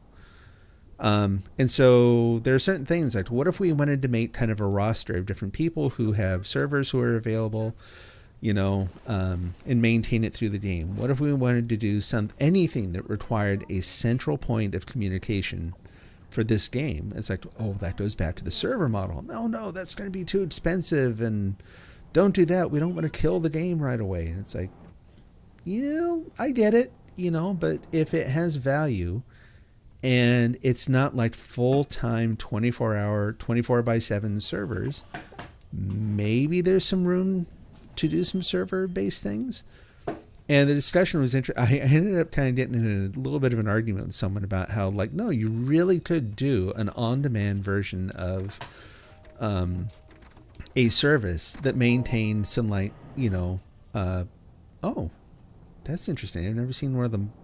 Ooh, that was new. I've never seen one of the marks on the ground disappear.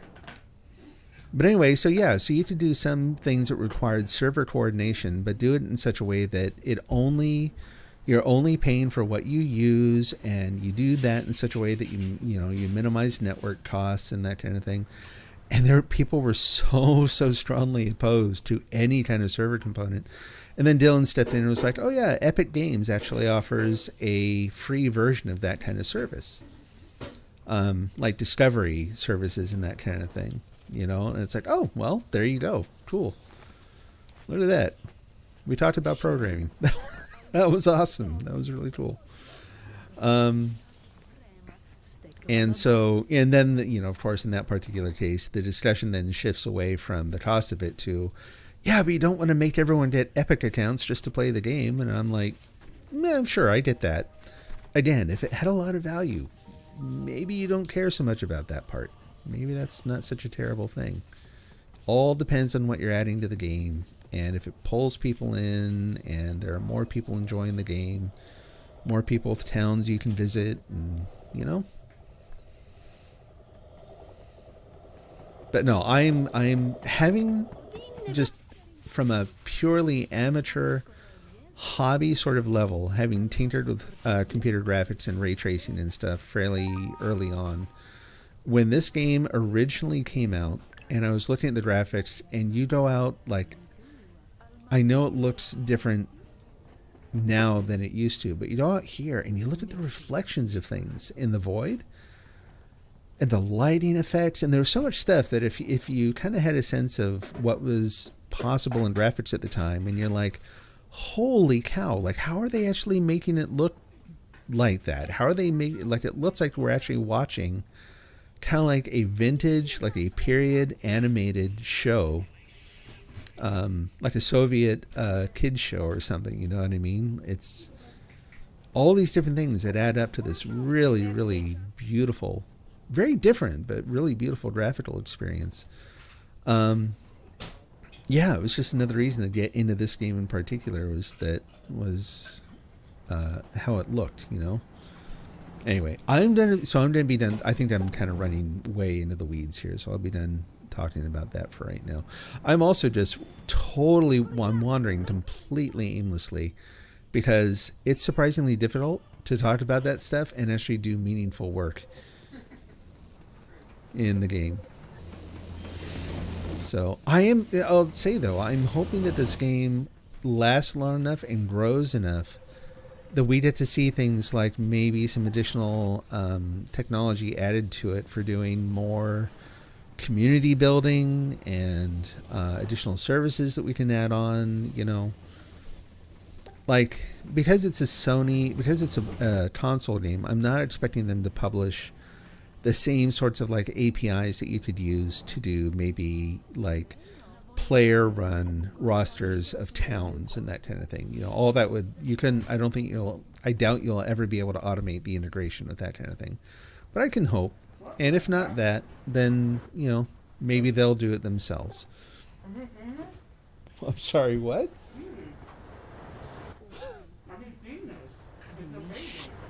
Oh, yeah, I saw that one. I saw that one. Yeah, let's go out and see the baby. What do I need? Chainsaw. I'm just going to get rid of the last bit of that chainsaw.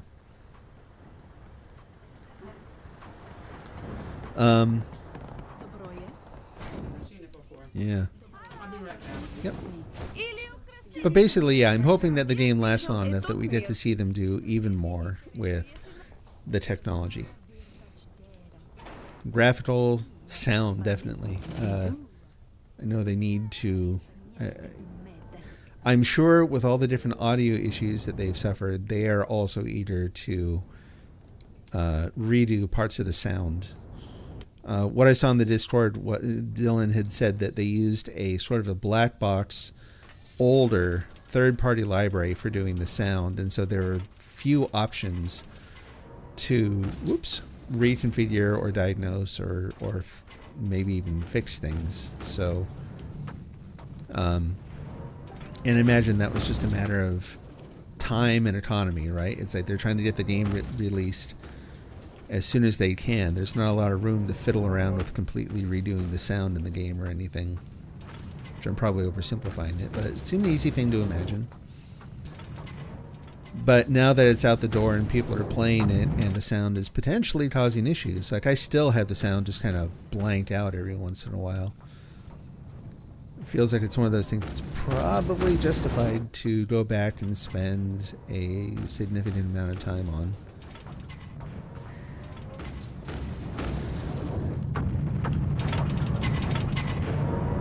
I'll say too, like when they first announced the re-release, I was like, cool, it's going to be on PC. I'm less interested in that now. Like if they change some things around the peer-to-peer model, I think that the idea would be more interesting. But I had imagined that there were going to be a combination of shared towns where it's like I'm running it on my server and it's always available. But that's, I don't know. Maybe I don't even know exactly what I was thinking of. But I was picturing something different than what they have. Whereas before I was interested in the idea of running it on PC so that I could run a 24/7 server. Kind of like the old game. Like I just volunteered my own compute time to run a server that people could visit whenever, you know. Like so we'd reproduce the experience of the old game by having players host their own server.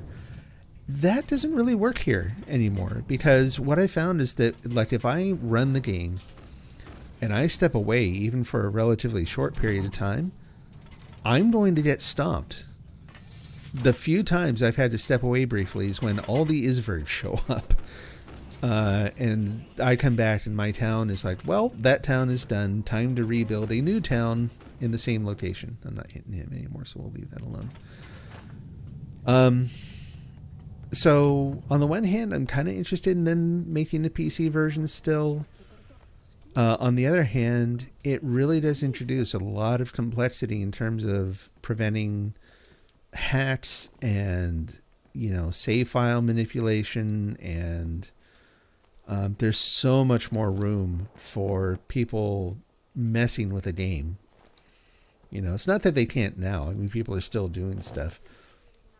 It's a matter of degree. You can't ever prevent it entirely. But yeah, I think if they put it on PC, we'd have a lot more headaches to contend with in terms of, people with bad intent coming in and screwing with things. So if it turns out they never do that, I don't think I'll be as disappointed as I originally thought I might be. My money is in the apple crates.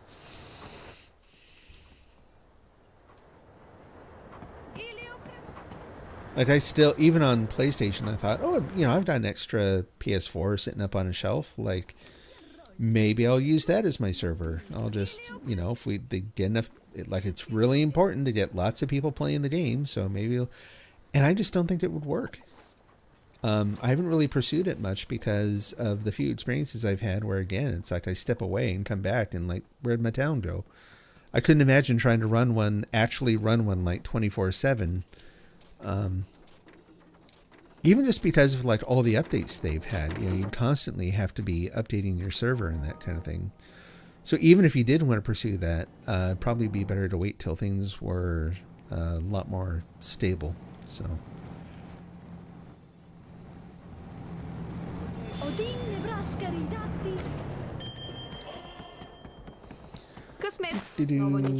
Resident store.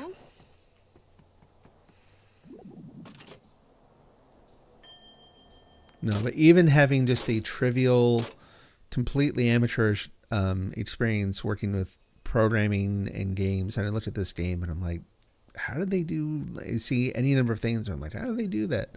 How does that work? What if you didn't? It's a fun one to think about, to kind of reflect on. Sure, let's go ahead and do that. I finally got a lot of stamps there, or a lot of coupons too. Did I get the right thing? I think I did the right thing. No, I didn't get the right thing. I should have gotten it. Oh well. I'm distracted. Oh. Well, I doubly apologize for building your car, because now did you build the car charging spot? No, I did not. Someone else did. You have a car charger. Nice. Yeah. There's a car up here. Yeah, someone built a tank too. Did you see that? What's that? Someone built a tank also. Oh, I did not know that there was such a thing. There's a tank in the game, yeah. Car with a gun on it. I have not tried using it. I have no idea what that's like. Yeah, I had 2 people move in today. So that's gonna be Awesome. That's cool.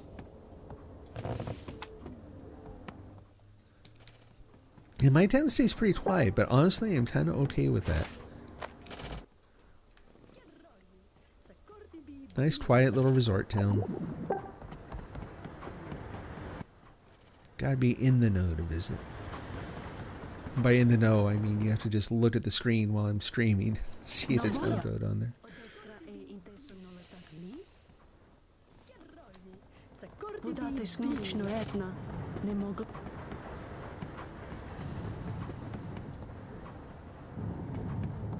Oops. No, I had apples in there. What are you doing dropping that too? Dropping the crystal.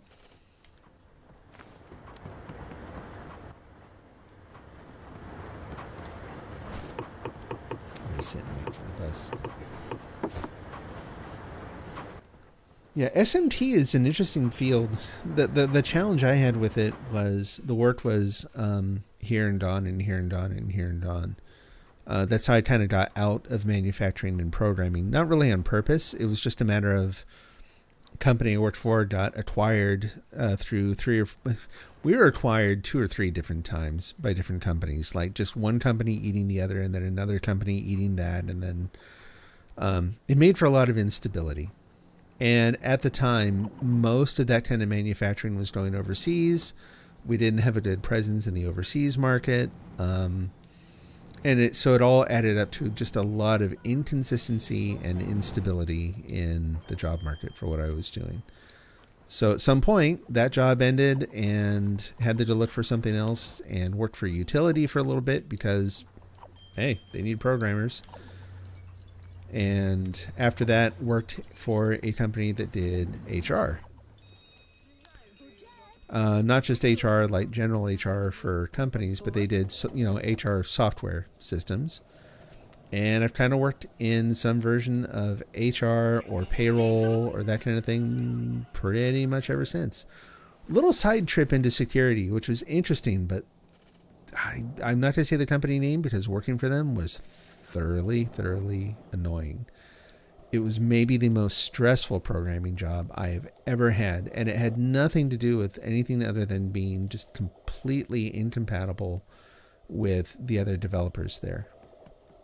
All the things that I valued in writing. Like, I'm a huge advocate of expansive, fully automated unit testing in programming. For lots of reasons, and not always even the reasons that you'll hear cited as the reasons you should do unit testing. We have so many tests in some of the applications that I worked on at work that they're actually kind of difficult to run in the standard testing tools. They run much better from the command line than they do through a graphical interface, because the command line doesn't care that there are 7,000 test cases. The UI breaks when you list that many things. But again, no regrets. We also have very low rates of issues and that kind of thing in the apps. So works out nice. The company I worked for at the time, the security one, ironically did not do a ton of unit testing, and what unit testing they did. This is just one example, but it's a good sort of an example of I am different than that sort of a thing, where their unit tests were few and far between and used what they call mocking to such an extent that you could rip out whole swaths of code and the test would all still pass. And that's, I don't care who you are, that's bad. That is a bad idea. And I tried to bring that up as a concern and was kind of blown off. And it's like, the example I always give is that we had to produce a UI, a user interface, for part of the app. And before the demo, and we were demoing to, I won't say to who, but we were demoing to very high profile people. Lot of pressure in the room, a lot of tension. And if you happen to hit this one button, it would show one error screen on top of another until it just basically blacked out the application. It was awful. And I'm like, maybe we fixed this. And their answer was, nah, it's fine. And I couldn't understand that. I'm like, there's no story you can explain to the client that helps them build confidence in this thing by showing it failing so hard that you can't see the UI anymore. So I left. That was one where we just agreed mutually, like, no, we work differently.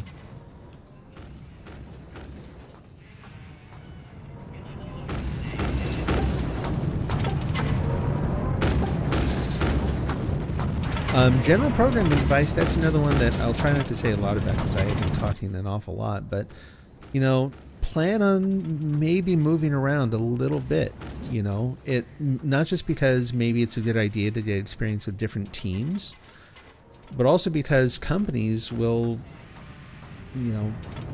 it's been my experience that no programming job lasts longer than around, I think the longest one I've had is 7 years. And that was a long time. It is possible, if you aren't careful, to stagnate. You know, you're working on something that, hey, it's growing great. You're making little fixes and small additions over time, and you know, you really don't have to do a lot of new stuff. The thing kind of takes care of itself, and isn't that awesome? Yes and no. You know, like, it can be awesome, and it can also mean that you get very out of date with your programming skills and newer technologies. Because if something is working that well, even if it's using old tech, there's very little incentive for a company to say, you know what, this thing that works beautifully and customers are paying for, let's tear it all down. Let's rewrite it in a brand new language or a new technology just because. Like, like, that's not going to happen. And so there can be times when you kind of want that kind of job. It could be a life thing. You know, you're going through stuff where it's like, you know what, I just want work to be 9 to 5, not a lot of extra anything, not a lot of like learning all the new stuff, because learning is tiring. So, you know, it's cool. I'm in that spot where I'm kind of doing the same thing all the time, but I know where I add value. I like my team. I work for a good manager. There are good benefits. You know, this is going okay, and you do that for a while. Just don't do that forever, maybe. You know, look for opportunities to do different things, and it'll help you out over the long run. It's probably going to be required of you at some point anyway, because again, things change. You know, that product that I just described that is so great, everyone loves it, and you know, you're just kind of maintaining it. Those are the kinds of products that also get beat in the marketplace, because along comes brand new shiny application with all the cool new features that are enabled by all that shiny new technology, and they find some particular angle. You know, it may not be like, you know, they may have gaps where they can't do certain things that you do, and those things that they can't do that you do have been the very thing. Huh? I'm fighting him off, trying, and so are your AI. We're working on it. Now try to fix the... No, don't drop the... What are you doing? No, crud. Oh, okay, I thought I was dead. Did you put it out? Did you put it out? Let me use it.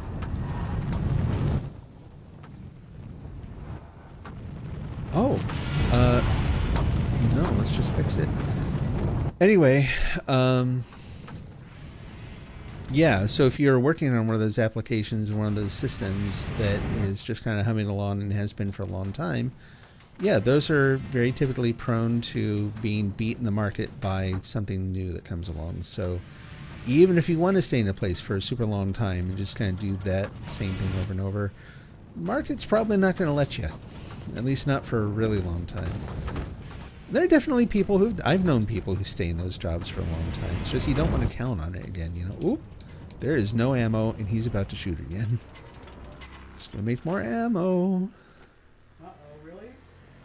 Yeah, he's a yellow one, so he took a lot of ammo to whittle down. But he's almost dead already, and he's right by town. I'm hoping we can do this fast enough. Oh, I should have just paid. Down that.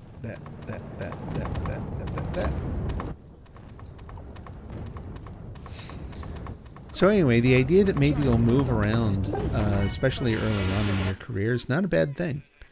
It's also, you will hear HR people try to say, oh, but you'll be seen as a job hopper. Let me tell you, any company that treats you moving to a better opportunity as a bad thing, you don't want to work for them anyway. Dead serious. Don't avoid those companies. Unfortunately, there's a lot of sort of traditional corporate HR theory out there that is absolute garbage.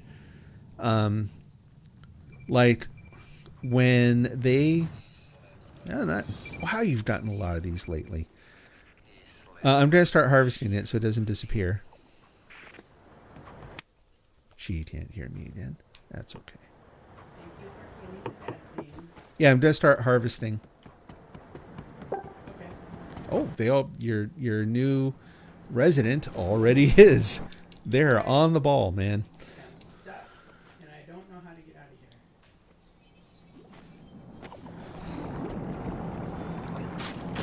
But I was going to say that, like, when the pandemic hit and more companies had to shift to remote work policies.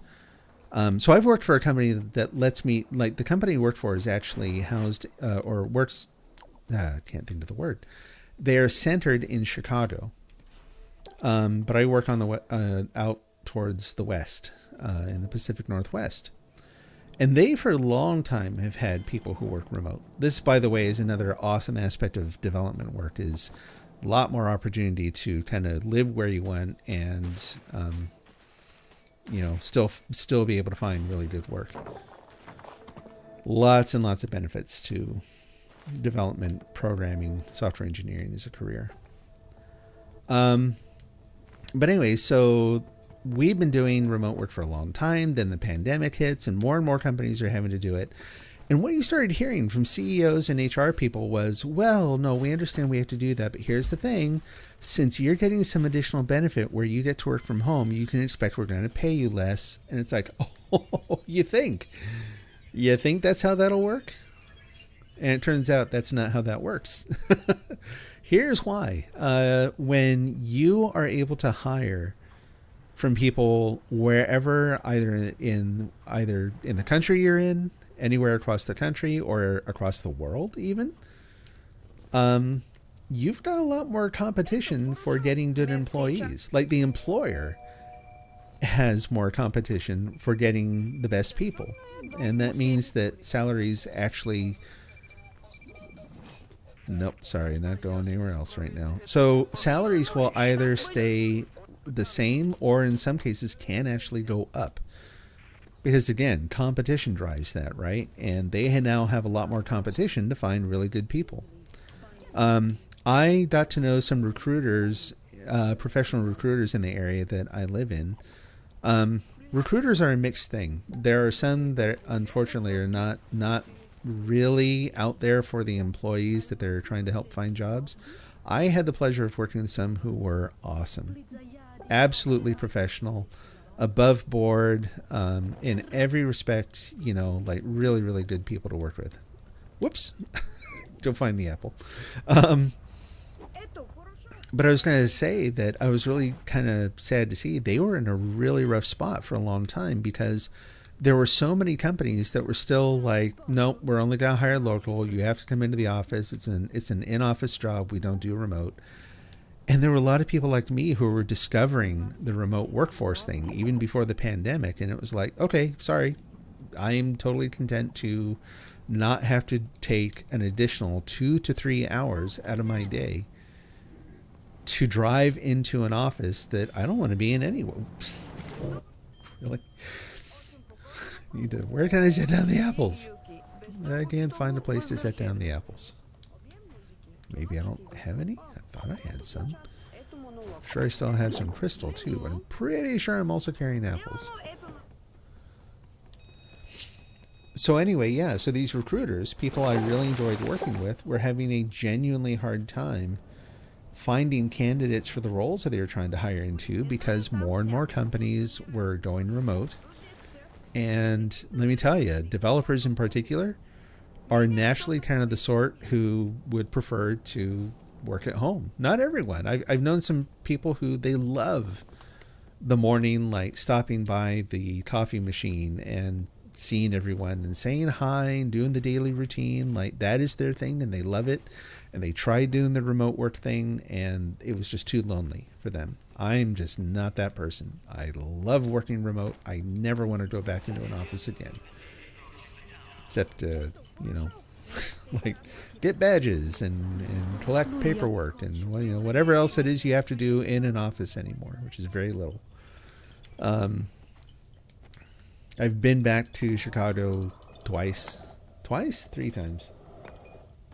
I can't remember now. That's weird.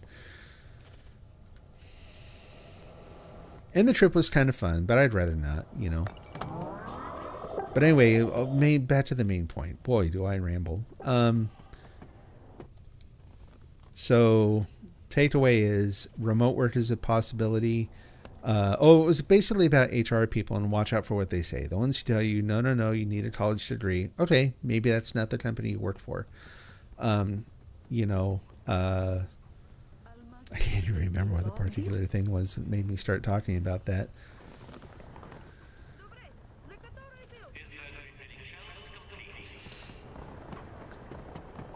HR has been a little slow to welcome the shift to remote work. We'll just say that. And there are exceptions. The company I worked for was early on that, and it really, really, really, really paid off. When the pandemic hit and they had to, quote, shift to remote, they were like, yes, we've already been doing that, thank you. Now we're just doing it more. You know, there are even fewer people in the office right now. Yeah, it worked out really well.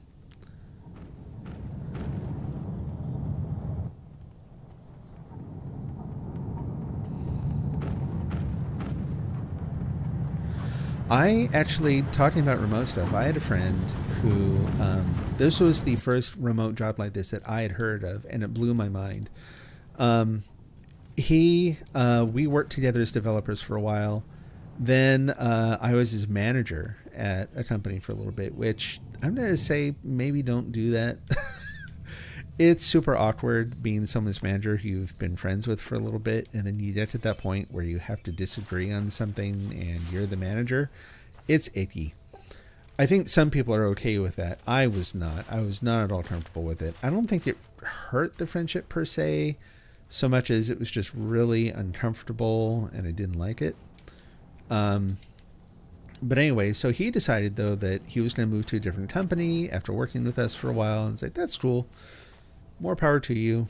Let me know if I can write a recommendation. Where are you going? And he goes, oh, well, I'm still kind of looking around. And then he let us know. He's like, yeah, he goes, I'm going to be living in France. I'm like, oh, wow. I'm like, do you speak French? No. Have you, like, why France? What companies in France are you going to work for? He goes, oh, well, they're not actually in France. They're a U.S. company. I'm just going to live in France while I work there.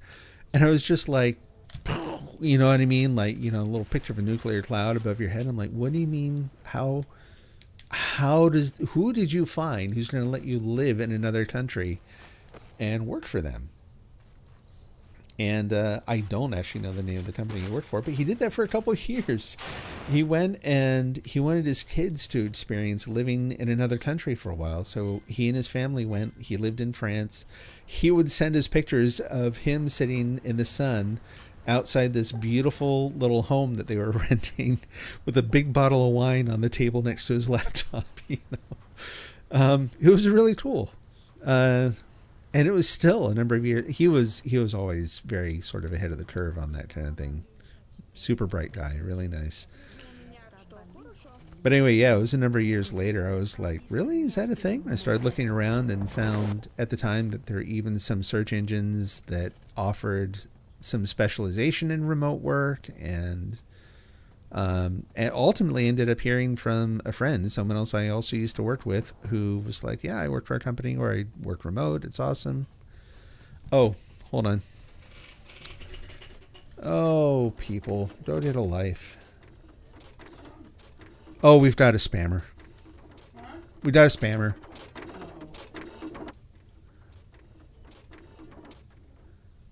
Oh, I'm on the wrong side. Let me get to YouTube. Normally they show up on Twitch. This is kind of interesting. So we're going to report.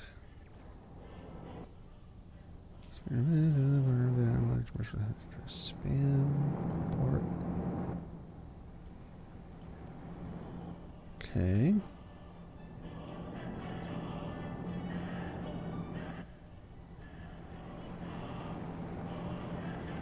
And they're gone. Sorry about that, folks. It happens. It's all part of the streaming thing. You get these goofballs with no life.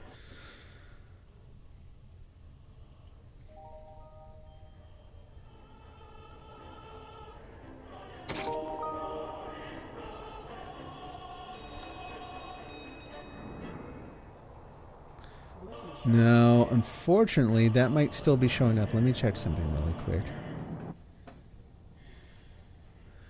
Oh, really? Okay. think I need to do some work with Restream.io. Their chat client, the last couple times, it has been showing none of the new messages. Really, folks?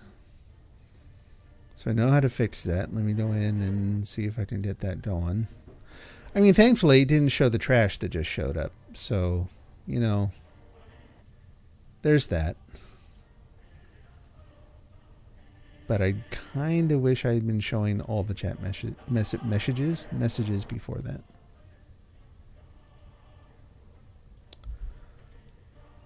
Normally, that's enough to get it to work. We'll see if that shows up. Let me head over and do a quick test. What are you doing? Why is that not showing up? There we go.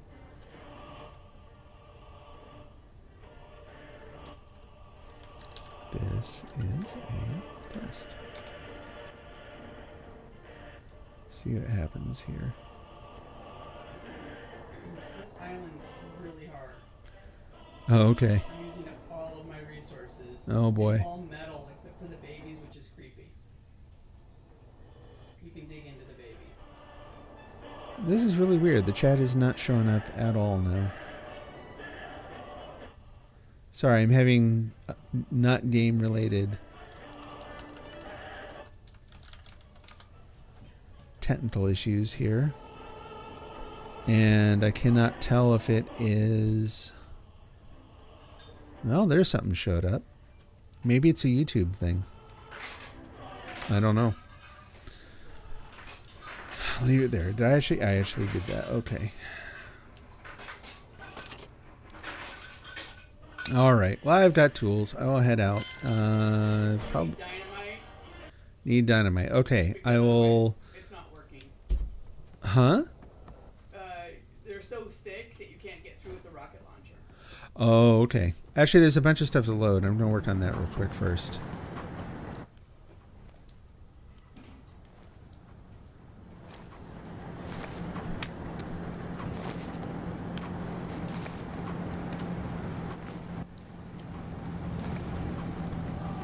And I imagine there are some jobs where being in an office is still, like programming jobs specifically, where being in an office is still either highly beneficial or a necessity. I kind of wonder about game development in that respect. It just, my gut tells me it might be harder to do that sort of thing remotely. I don't know how accurate my gut is.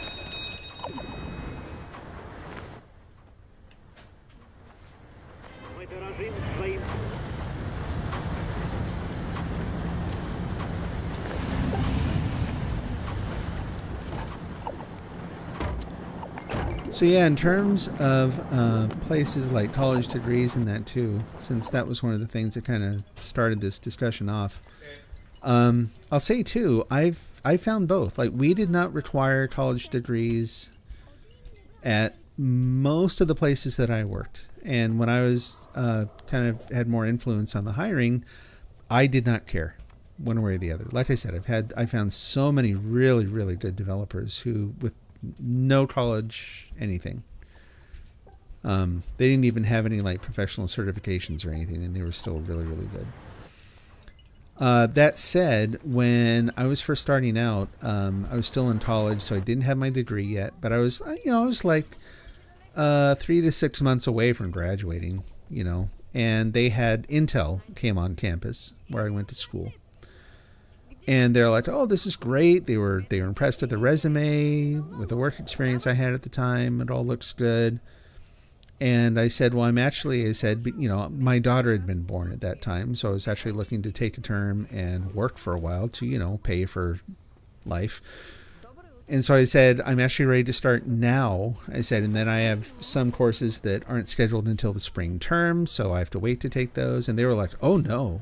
No, we can't hire anyone without a college degree." And it's like, really? So all the work I've done, you're impressed with, and I'm literally one course from graduating. I have signed up for the course. Everything is arranged. There's no room to work there at all, and the answer was nope. So there are some people who, especially bigger corporations in that, they're going to like degree or no thank you. Really what? Uh-huh. Mom had to be excused. I'm subbing in for a little bit. Oh, okay.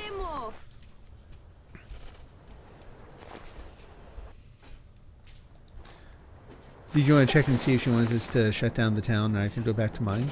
No, she said that she wanted to keep this one open. Sure. Okay. Whoop. What is with this same lady all the time, shaking her finger at me, acting the Karen, and demanding one apple? Over and over and over again. Oh, man, the finger shake just drives me like, lady, leave it alone. Here's your apple. There you go. I'll walk 10 feet and put the apple in there for you. Oh, and apparently they'll call back. What are you doing? Busy town.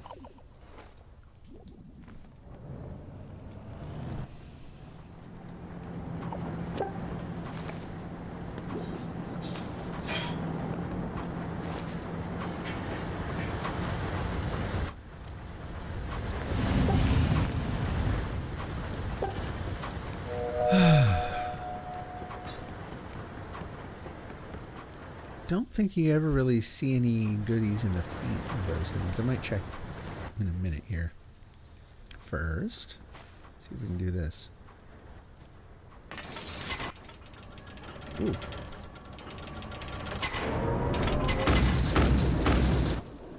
I can't wait till I've done this enough that I'm way better at gauging distance. This is so difficult right now. Like I'm a little better than when I started playing again, but got a lot to learn still. There we go, there's one.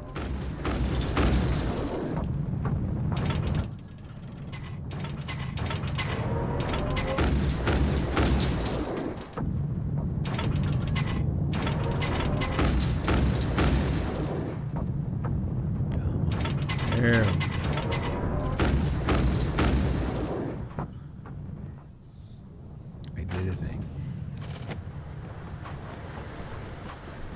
That one is super far away now. I'm not going to bother.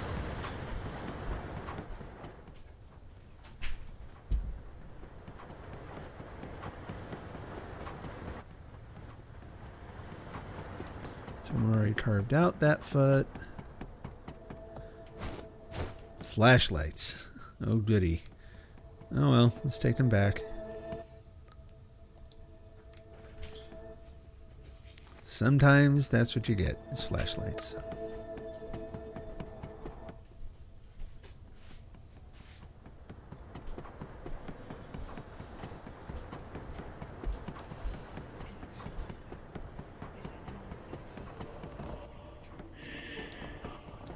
Where to store them? We'll store them with the apples because why not?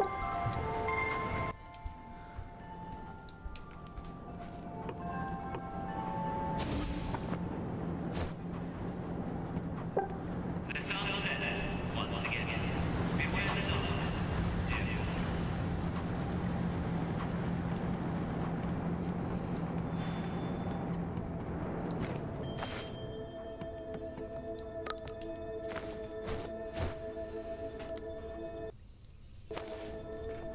Yeah, the company I worked for that did the SMT stuff was, it was a roller coaster in terms of the actual job. It could be really great. There are a couple times that were pretty rough to go through.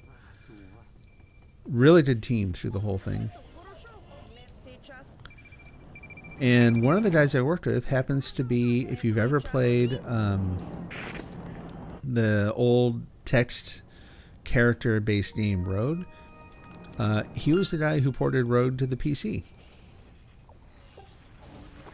from Unix. Nice.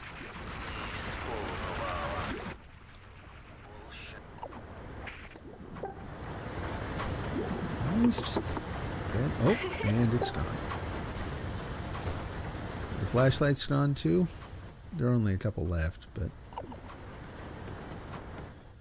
Yeah, boy, and that thing goes. It goes. If there's anything within range. Oh, here comes another one. Jeez, what is with all the Isverg?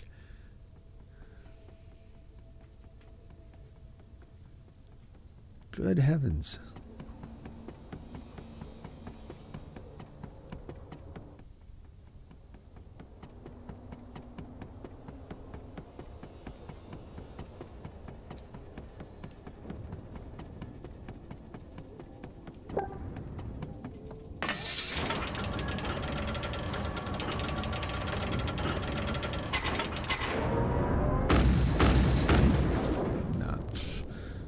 Somewhere in between those two little ticks. Yeah, right there.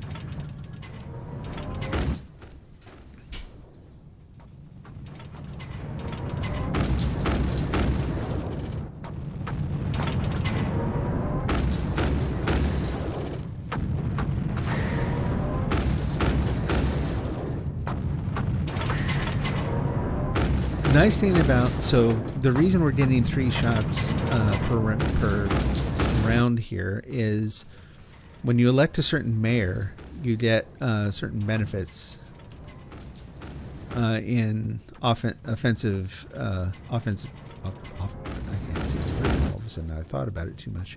But anyway, you shoot more gun better.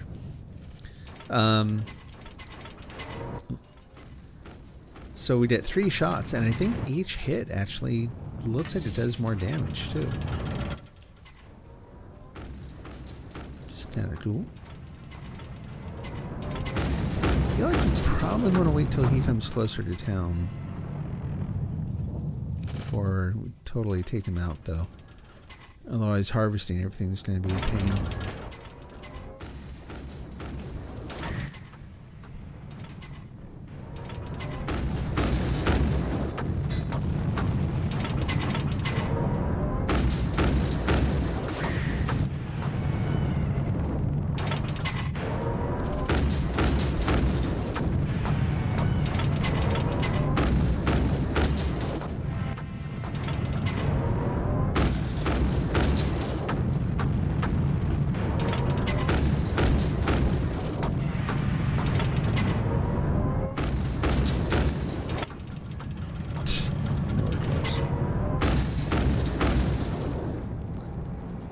Not even close.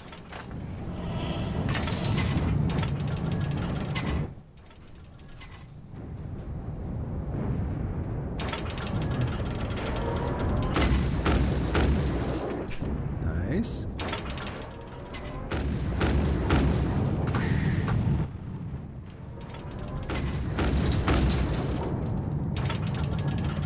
Also cool.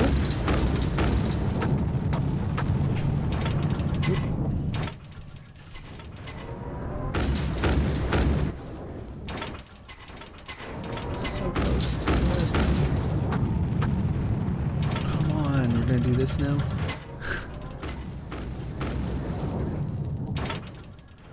Hope I'm not actually shooting the island. I just realized. Whoopsie. Ah, really?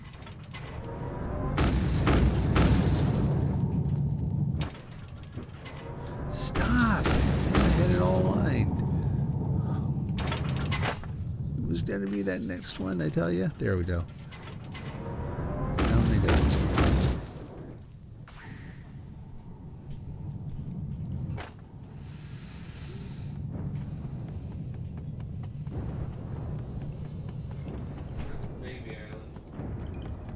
Yeah. Mom said she'd used up a bunch of her stuff trying to navigate that one. Oop. Oop. Sound is a bit delayed. Thank you for the update. That is a problem with the Elgato card I'm using. Let me... there's a thing I can do where I can switch that. It'll take a minute, though.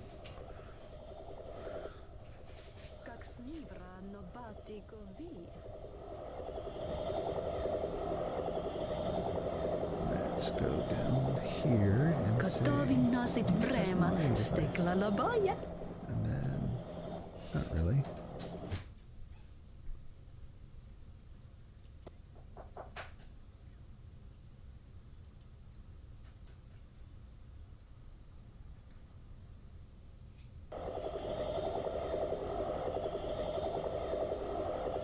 Hopefully that did it. Hopefully that's better. Okay. I appreciate your stopping by. Oh, never mind. I'm just going to help, but no, I'm just not. Casually walked away, picked up my money, and go.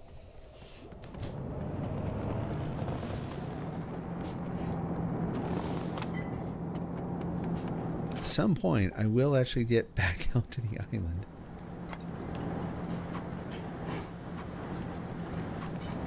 Oh, the flashlight's by the trash can? What did I see? That was weird. I guess it was probably those. Weird. I don't know what my brain was doing.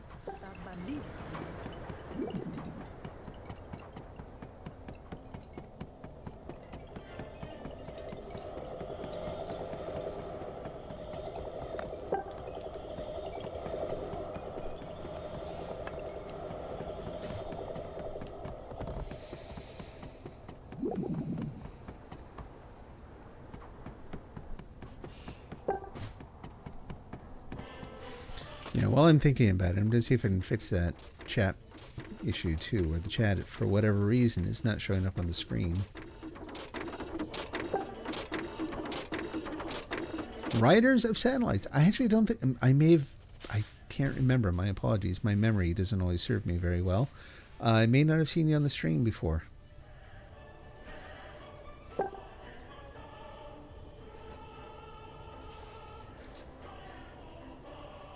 Yeah, I hate to have this thing refresh just when it becomes active, but at the same time, if it's going to keep choking like that, it might be necessary. I'll leave it alone for a while. See how it goes.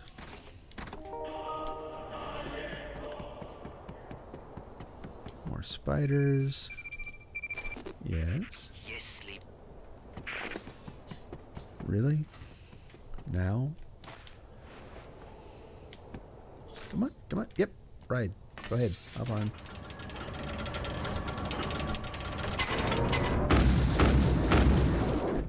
Way too high. Almost straight there.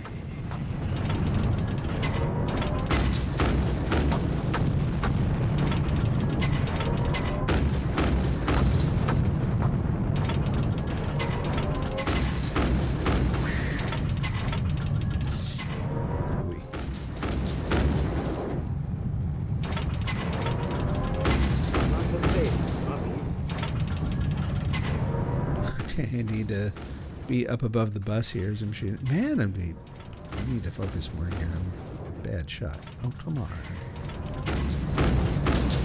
Yes? Better? Really? Only one of those taught him?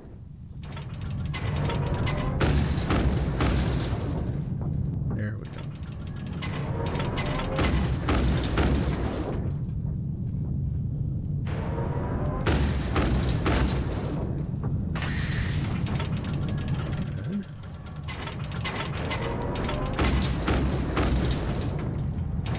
So close. Awesome. Any others?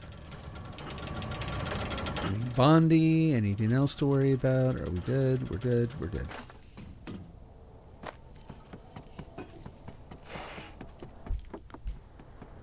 Ostrov как говорится, я.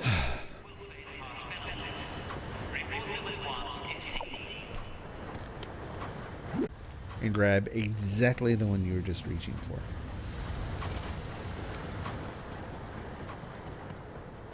It seems a little bit on purpose.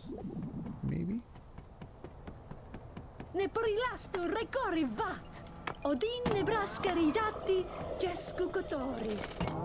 Navoje skorel jezni. Excuse me, do you have another little friend here? Yeah, pardon me. Plizajadi korta pistaradot. Progozava vir. Okie doke.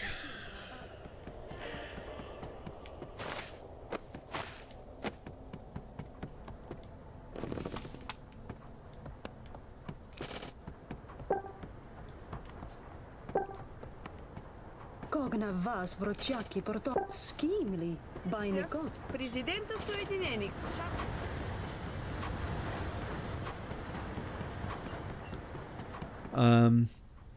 Downsides of working in development. it's like any job. It's largely dependent on the company you work for, the people you work with. There can be a lot of variety there, just like there can in any job, but that's not really anything that's particular to development. So, long hours sometimes. Like I said earlier, when crunch time comes, sometimes there's just nothing to do about it. You gotta put in just a ton of additional time to get stuff done. Constant learning curve. Technology changes all the time, and staying up to date and constantly learning can be tiring. Like, it's its own thing, So you gotta be ready to put in the time to just keep learning stuff all the time. But typically people who work in development, that ends up being something they kind of enjoy anyway. Usually.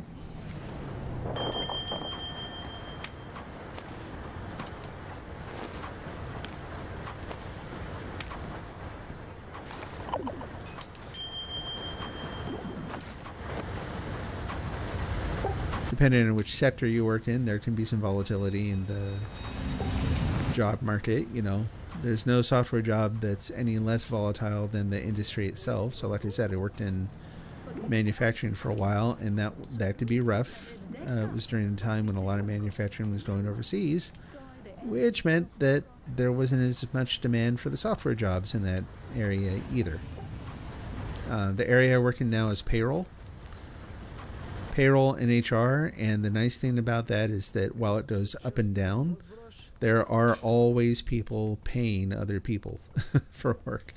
And so there's maybe some limits in the fluctuation. It's not sexy, it's not exciting in that respect, but it is good, steady, decent work.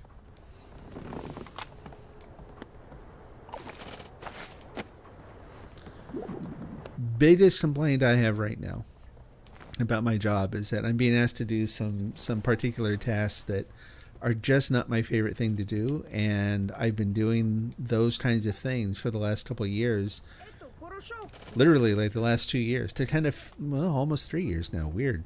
Almost 3 years. Wow. But anyway, to kind of fill some gaps based on what they were doing to the product and the roadmap and staffing and that. It was something that I had said early on. It's like, I do not want to do this sort of thing. And then it was like, well, this is kind of what we're doing. We need people to do it. There are lots of stories like that. But this is what we're doing, and we need your help. Some of that is going to be normal. It has gotten to the point where it feels excessive. I have managed to get away from it a little bit. And now, right after getting away from it, I'm kind of being pulled back in a little, and I really, really, really don't want to.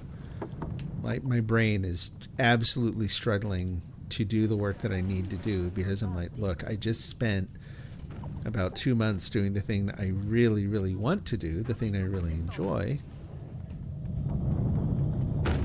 I don't want to go back and do this other thing. And you know what? My brain doesn't want me to either, so it's going to fight the whole way. Something that should take, maybe the better part of a day and be done is taking longer than that. Longer than I would like it to, longer than it should. So I'm just like, nope, don't want to. Find someone else. But find someone else is, let me be frank, find someone else is not a good answer at any point. Really, Lydia? Really? Ugh, and then she gets me hit by the bus. Speaking of HR, someone's getting a write-up, Lydia. Who do you think that is? All right. I'm going to ride out to the island and then abandon my character for just a minute, just so I can take a quick break. I will be right back.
Hey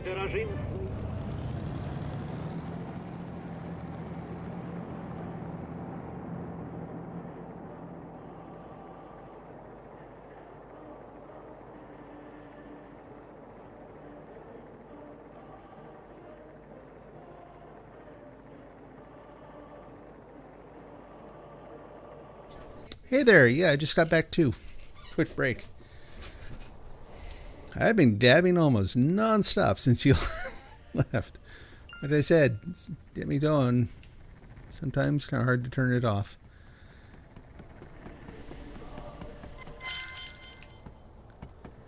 What am I up to? 452, getting up there.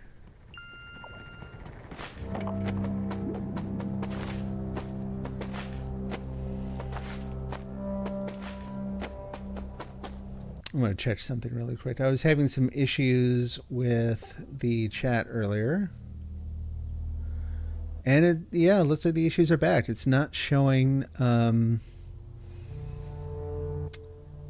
YouTube chat messages for some reason. That's a new one. I have no idea why that might be happening. I will tinker with that later.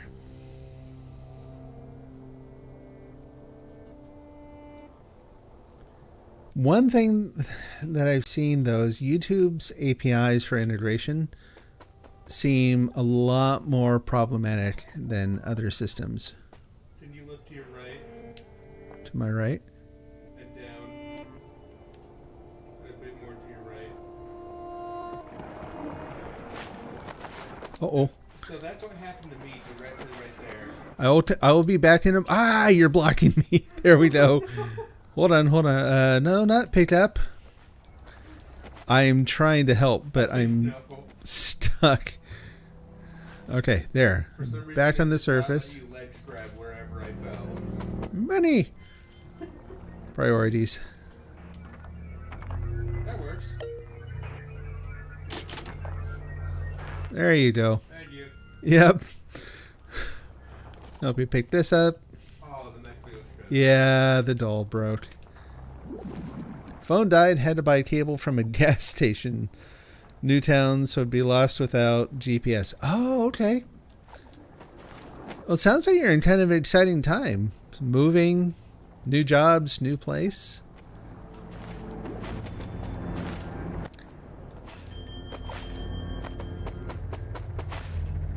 That could be kind of harrowing, but I let the few times that we did that could also be a lot of fun. Lots to discover and...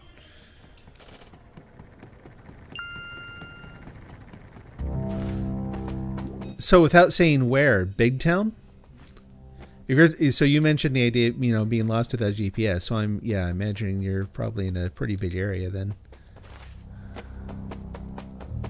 Big, or it could just be very widely distributed.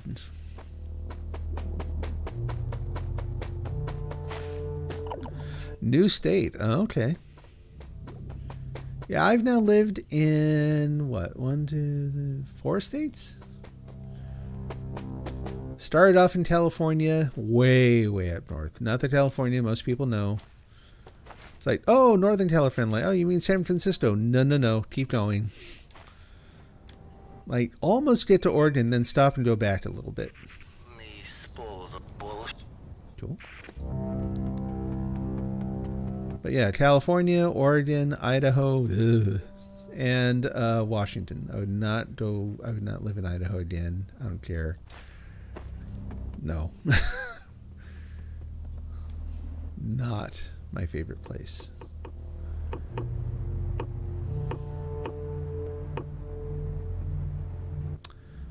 Giant steps are not as giant as they sound. So I will go ahead and do this, but it's not going to get me very far. Yeah. They're wide, but they don't actually go up very high.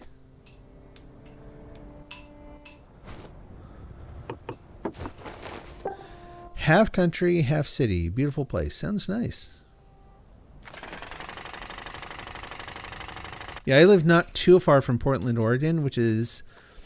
I'm not going to call the area up around there country, but it is a nice, bigger city. Like, when I worked downtown Portland for a while, there were areas I worked where I could be downtown in the city, walk about a mile from the offices, and find a trailhead up into the woods. There's the river right there, you know, like it really is a nice area to be in. And I'll tell you, I really liked working downtown. I would be willing to do it again if I lived downtown, and that ain't gonna happen. Like, the commute is the thing. The commute is no fun. I mentioned earlier, you know, talking about remote work, this idea of, you know, a job where it's like the commute takes an additional 2 to 3 hours out of your day. That's literal. That's, you know, I live far enough away that I would have to drive for 3 hours or more every day, getting in and out of the office. Which also leaves no time for nothing else. Job and just job. And I don't like that.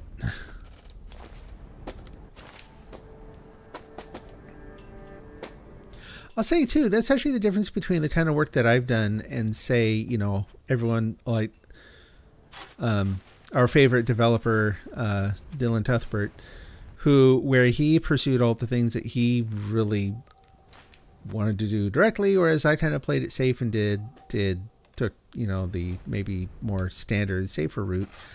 Is the work I've done during the day has never been the main thing. You know what I mean? Like, I like the job, it's good work, but it's never been like, oh my gosh, I just can't get enough of this, I'm going to go home and do that. Like, it always felt like I wanted to kind of fill things out with, you know, non-work stuff. And I always kind of, not really regret, but I always kind of wonder what it would have been like to have a job where it's like, both your job and home were really well integrated. You know what I mean? They were different facets of the same thing, instead of maybe kind of sort of being at odds with one another sometimes.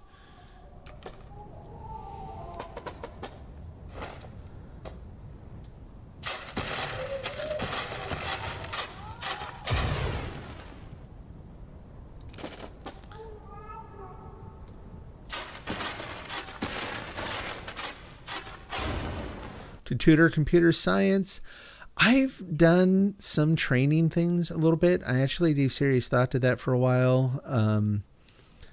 I have ventured into both that kind of thing, but also like, this is going to be weird. It's not related to programming directly at all, but it turned out I really, really enjoyed staffing. I got to help design the job interview process where I worked. Ew, that's not a Matryoshka. That's a gross tarantula. Can you hear one here? Where in the heck is it? And anyway, it turns out that I really, really liked the interview process, which might sound weird to some people, especially like I'm definitely an introvert. I'm not really a highly, highly social person or anything, but it was really, really good. It was really enjoyable. I mentioned earlier how enjoyable it can be talking to people about things that they love to do. It was that. It was like when you design a really good job interview so that you're not like as someone who has led a lot of interviews, hundreds and hundreds of interviews, in addition to having participated in them, I hate whiteboard problems. They tell you nothing about the person because they're so artificial. You know, they're not real work circumstances. You're not going to learn how that person actually works. So now they're tense. You're not getting good information. Like, they're just a bad idea. So we had a process where we let people do some coding work outside the interview. We gave them a small programming assignment ahead of time. They could research whatever they wanted to. They could use whatever materials they found. Doodle stuff. Like, that's how programmers work a lot of the time. So don't limit yourself, you know. We're not expecting you to do any of this stuff from memory or just, you know, cold programming. Go figure it out however you need to figure it out and let us know. And then they'd come in and we'd talk to them about the work they did, and we'd typically ask them to like modify the program in some way so that if someone didn't put any effort into it at all, if they just kind of transcribed something that they found online, it would show up. Like, you have to put some effort into it, right?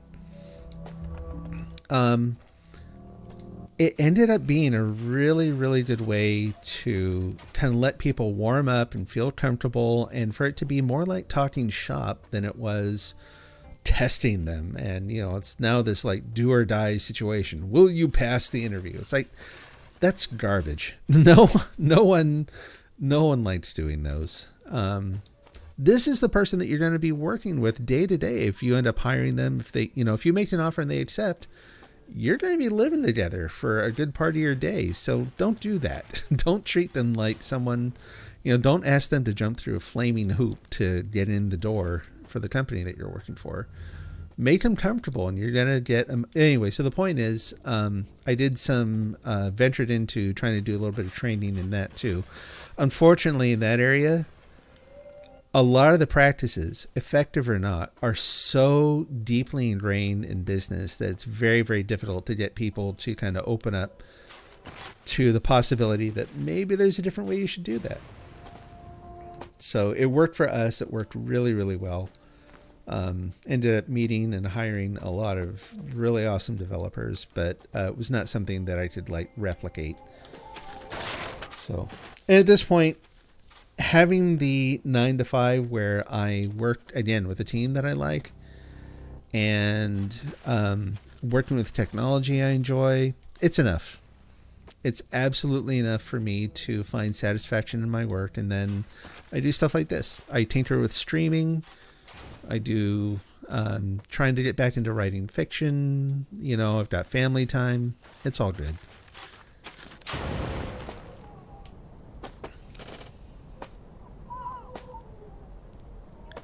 I lost my flashlight. I can't. Oh, there's where I put it.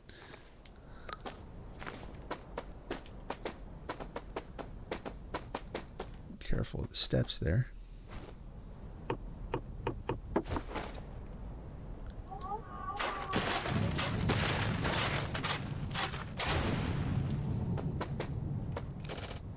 Ooh, that's close. This place is so trippy looking.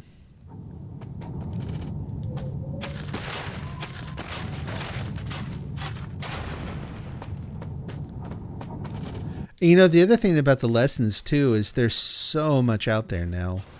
When it was harder to find general educational resources, I think that was a little more viable. Like now, instead of giving private lessons, if there was something that I decided that for whatever reason I wanted to teach, I would probably do something like, I don't know if Udemy's a good platform, but that sort of thing. It's like you make content that you put online and let other people access it either through a paid service or a subscription service or something like that. Because that way you're kind of maximizing your time. Other people are getting the benefit of what you're teaching, but you also, look at that, a ladder. Woo, that's almost walked off the edge where I walked off into. Okay, that's okay. And someone's already harvested that one too. So in sitting here and gabbing the whole time, the one thing I think I'm missing is... Oh, yeah, okay. I think I need to focus a little bit here. Yeah, Udemy's been a lot of fun for learning other things too. Like when I got into Unreal, that was one of the ways I did it. I found a Udemy course that was close enough to what I wanted to do. Did some of the lessons, would take time in between to experiment on my own and just kind of figure stuff out. And it was good. It was fun. Create a paid lesson sharing platform. Yeah, something like that. There have been a few instances oh.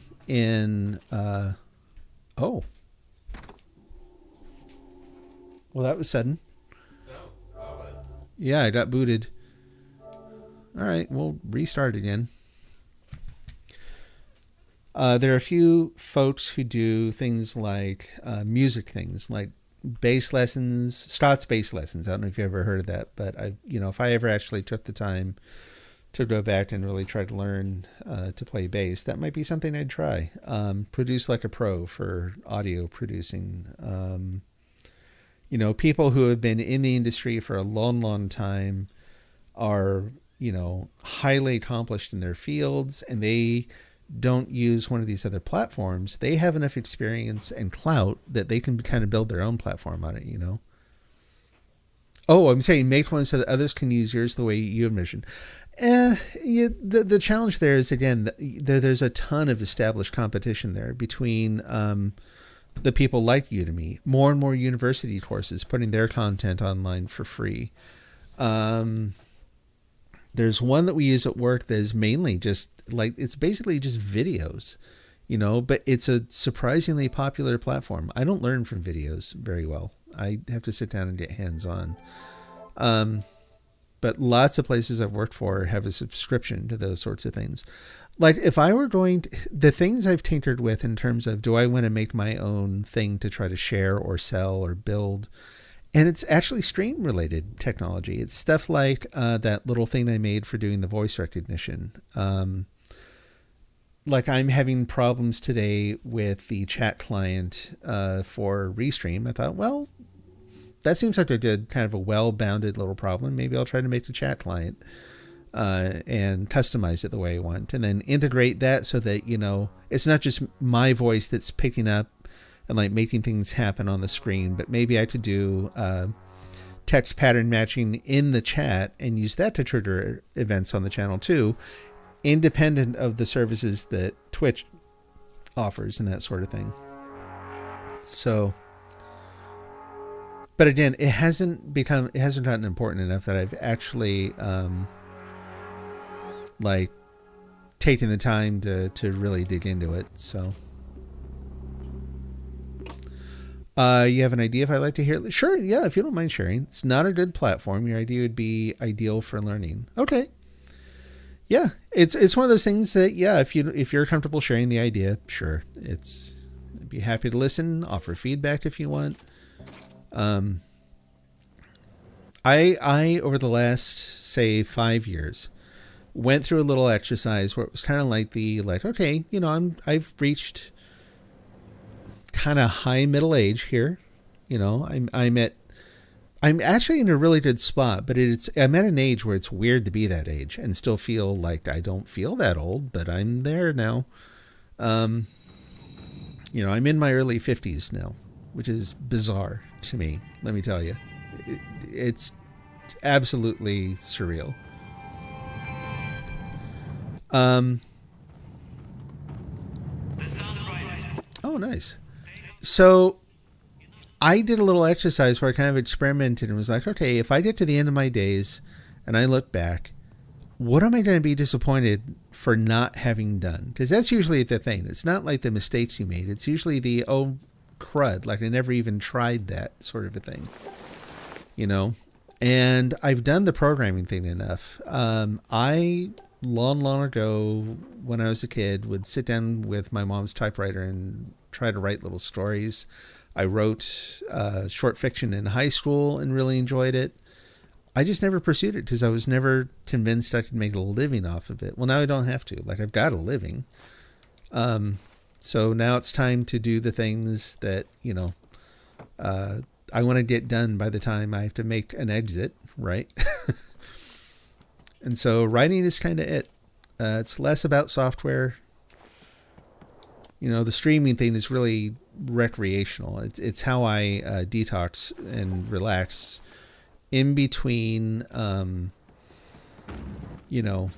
the daily job and writing, honestly, because while I enjoy writing, put it this way, I enjoy having written. I hate writing, which might sound weird, but it's like, there are a lot of people like that. Writing is painfully difficult, getting something that you really, really like. So this is how I chill in between the things that either demand my time or they're just stressful they're what I want to do, but they come with their own stress, I sound like 30s. Yeah, I believe it. I think if you caught me on the right day when my asthma's acting up, it's a cold morning, as soon as the fall sets in a little more here, I'm going to sound older, and I'm going to sound like I smoked, even though I don't. But yeah, it's nice to have the voice too, because when I'm doing stuff online, it kind of masks you know, ageism is a little bit of a thing. It's just human nature to a certain degree. So it's nice to kind of be able to mask that just a little bit. Hey, Who dat? merci. There we go.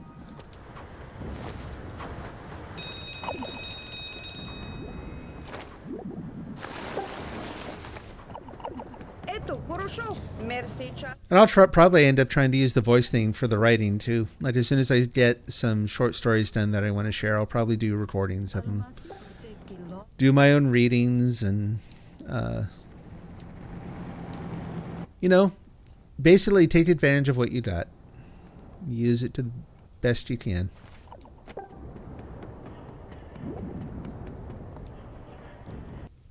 Это хорошо. Merci, час. Actually, I have a friend who has a relatively successful Linux channel, and that's part of his thing too. He's got a similar voice. He's actually quite a bit younger than I am.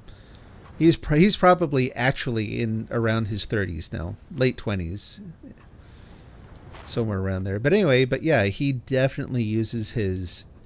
He's got a very media-friendly voice, and so yeah, I think he uses that for promoting his stuff too. It's a nice asset to have.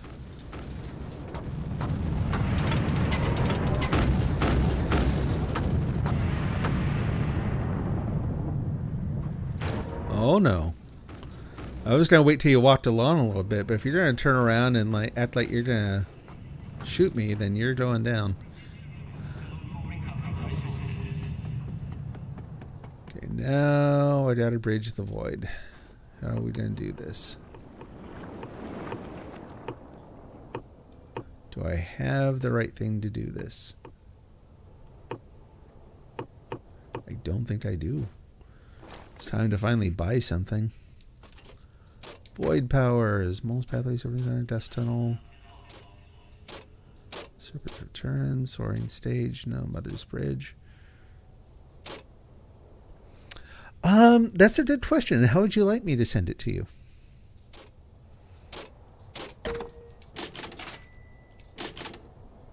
Are you on the Q Games Discord?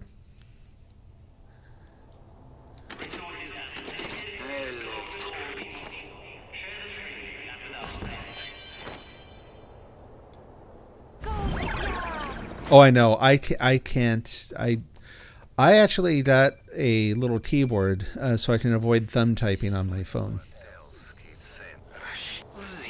Nice. Yeah, I do not like trying to type on phones.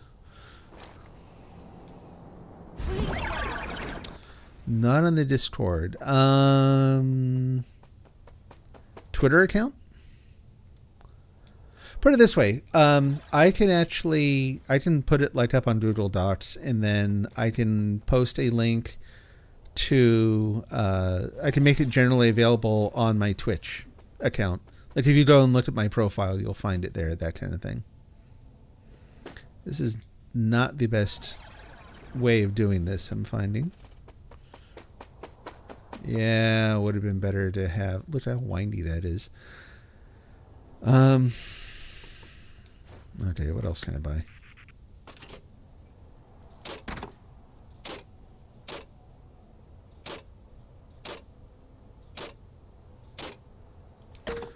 Probably what I should have done right there in the beginning.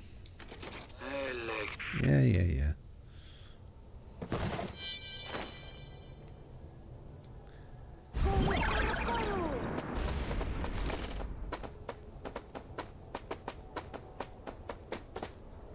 So close.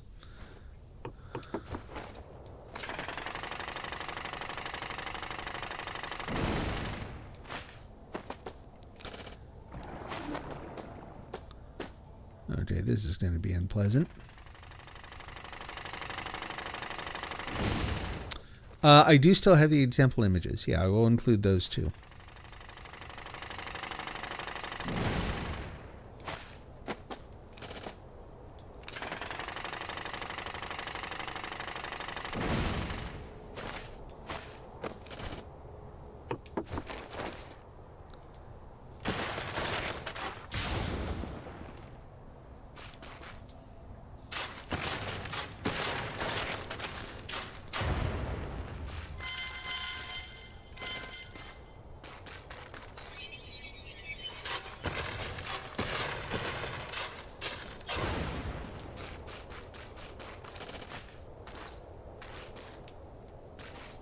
dig down from here.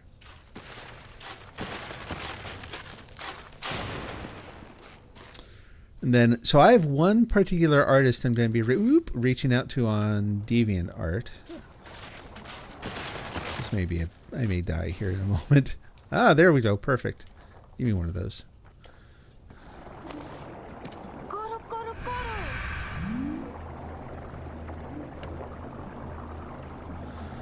Nice.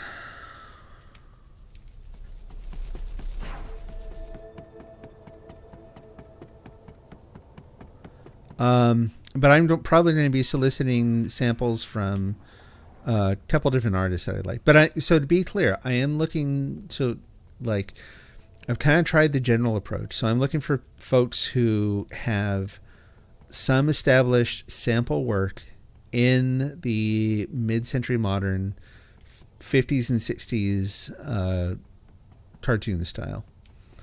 So, like, if someone feels like, oh, yeah, I could do that, but they really haven't done it, or they don't have any good examples, I'll probably pass, just because probably not a good fit for someone with a very small budget like me, who's needs to make the most of every dollar and, you know, make the best use of their time, too. I don't actually remember his name right offhand, actually. I'm all packed up with stuff here. This is going to take forever to get back.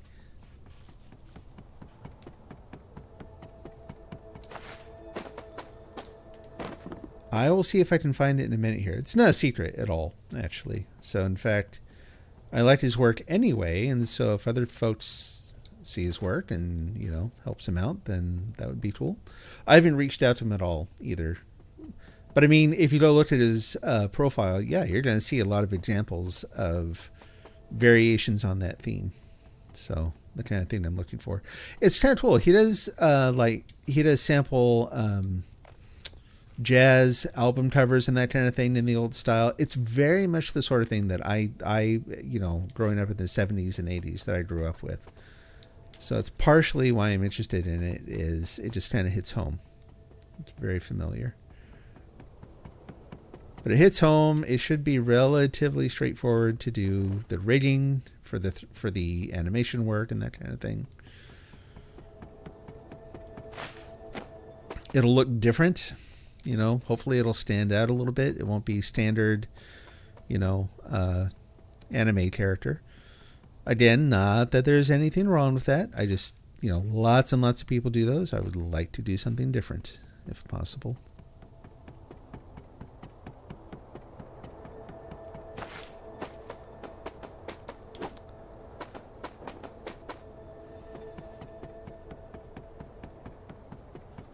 One of the other Bankrots that we took down recently also had paint in it. And I'm not sure that Teal needs all this paint, to be honest. Great. Okay. Chuck that one. Come back here. Out into the void. Grab that.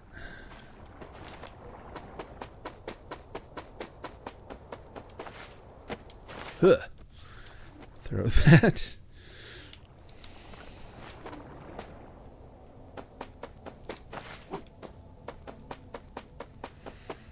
I mean, I'm kind of a side anime fan. I really love a lot of anime. I guess not a lot of the standard stuff. There are some major series that I've still never seen.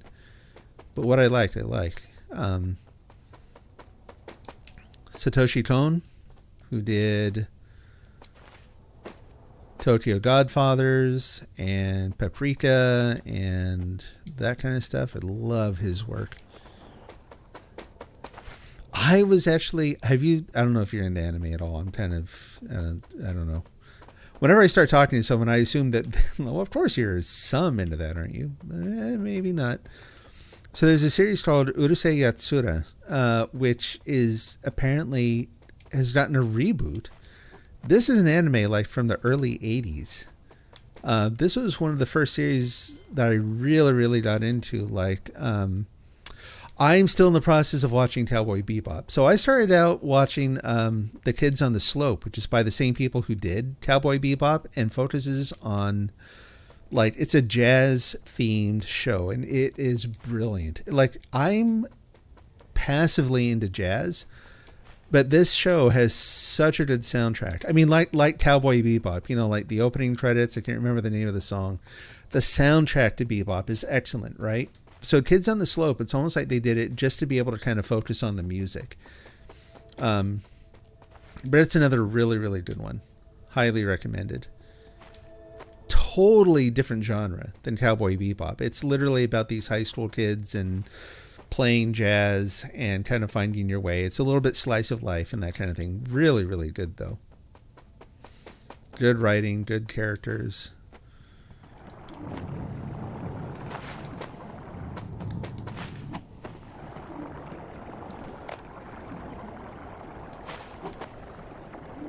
Samurai Champloo. Yes, another one that I've watched a couple episodes. Just haven't had time to go back and watch the whole thing. But I've enjoyed what I've seen of it so far.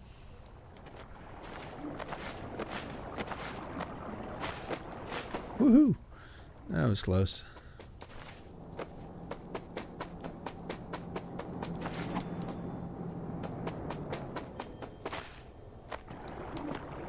What else? Haibane Renmei, which is one that I don't think a lot of people have heard of, but is really good. Nice artwork and kind of an interesting story. Same composer as Shadow. Yeah. So Haibane Renmei, if you know Shadow of the Colossus and like the music for Haibane Renmei was the same composer as Shadow of the Colossus.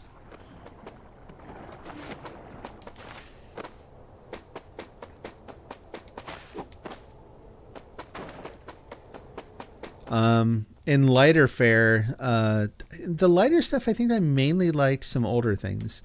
Azumanga Daioh, which does not feel old to me, but apparently is old enough to be called sort of like classic anime now, which is really weird. It's weird for me too. Yeah. But I love Azumanga Daioh.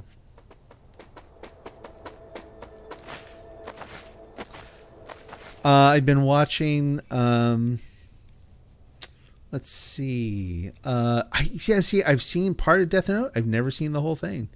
In fact, I've actually probably seen more of the kind of the live action thing that they did on Netflix than I have the actual anime, unfortunately. And I only say unfortunately because, you know, it's what it was. Maybe it wasn't the best thing. Probably not a good way to evaluate the original anime, at least. The idea is interesting.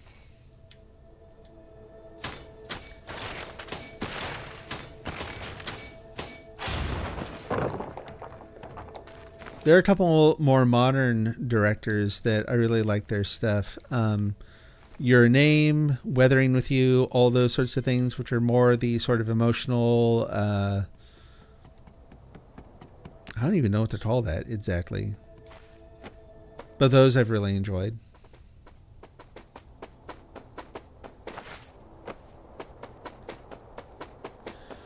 There's one where they've only done 3 episodes so far, but it's called The Girl from the Other Side. Thank you. Yeah, so there's one called Keep Your Hands Off Eizouken. Which is funny. Like, yeah, I'm terrible at remembering stuff that I actually like. But no, Keep Your Hands Off Eizouken was one of my favorite anime in a long, long time. Partially because you hear this a lot, but it really is. It's a little bit of a love letter to not just anime, but the anime production process. Like, it goes really, really deep on how anime is made by exploring. It's a high school anime film club.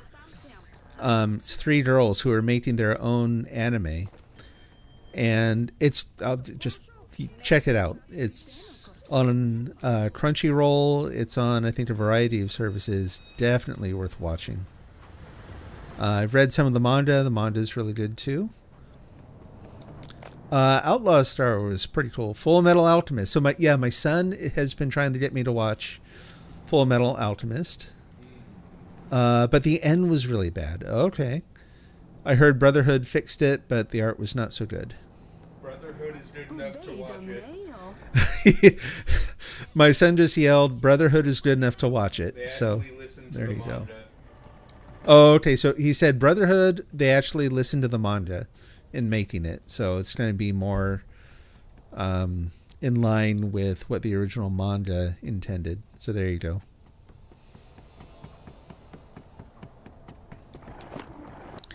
I've watched a lot of Attack on Titan. I took some time when I had some time off last year, I think around Christmas, and just sat there and watched episode after episode. And there was this kind of like morbid curiosity with it. I just don't like where they were eventually going with the story. It felt, it just wasn't my thing. I love some of the mystique. I didn't really watch it like some people I think do watch it for the despair and the violence and the gore and the terror and that. And that's, obviously a thing. There's a kind of mystique where I won't say how season 1 ends, but I don't know the manga. And season 1 ends with this image that makes you go, oh, God, lady. Over and over with Hunger Strike. I wonder if that's a bug. I keep getting that quest. But anyway, it really suggested that maybe there are a lot of assumptions we're making about what's going on that aren't going to be true. And some of that turned out to be true, but not in a way that I found very satisfying, personally. It just didn't quite line up. So it made it really difficult to keep watching, so I kind of drifted away from that one. Oh, forgot about the level up thing. But anyway, yeah, so they're redoing Urusei Yatsura, which is a really weird series. I never would have expected that would be one that they would have as a candidate for a reboot. But there it is. Just watched the first episode the other night. And it prompted me to go back. I've still got some of the original series on DVD, which, let me tell you, that if about the idea of something showing its age, that series absolutely shows its age.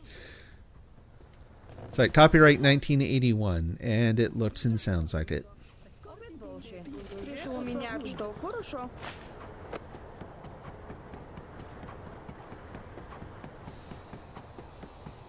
But Urusei Yatsura has made me think I need to watch some of the other series by the same author, where Urusei Yatsura is almost like slapstick sort of comedy.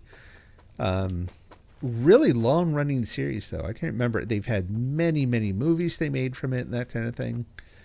But there are a lot of other series that the author did. So it's the same author who did Ranma 1/2. Yu Yu Hakusho I've heard of, but I've not seen anything of it. Let's see. So she did Ranma 1/2. She did Inuyasha. There's the one she's working on now called Mao.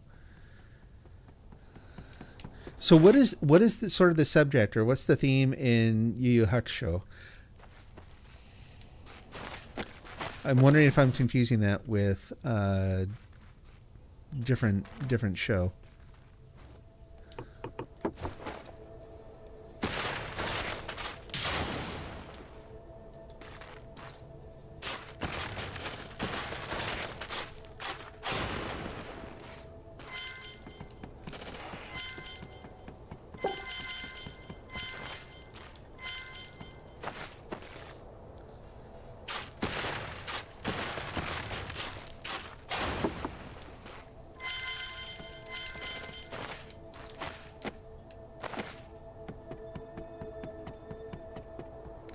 But yeah, so the girl from the other side has very kind of, it's this black and white kind of gothic feel to it. Interesting, sort of mysterious story. And it touches on folklore in a way that personally really interests me. Dual Realm Spirits, you think demon killing, never watched enough to know. Okay, yeah, definitely a different thing than what I was thinking of, though. Tridun, yep, heard of that. Whoops, not that. Set that there.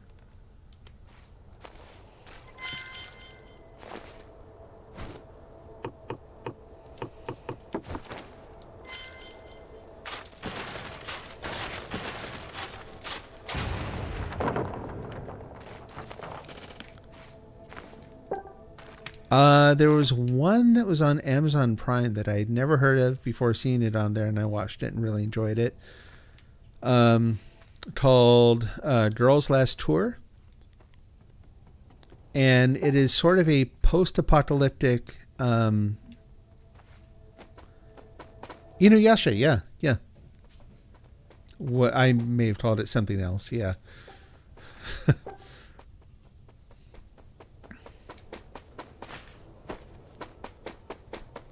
Alright, well, this island is cleared out. Oh, wow, nice. You got all the dolls and everything? Yeah, it was Dude. small. Huh? There was like 5. Oh, that island. I thought you meant the one with the like babies and stuff. I'm like, that how? one did go away before we got That I figured. That one, yeah, it's too big for just a couple people to do. So,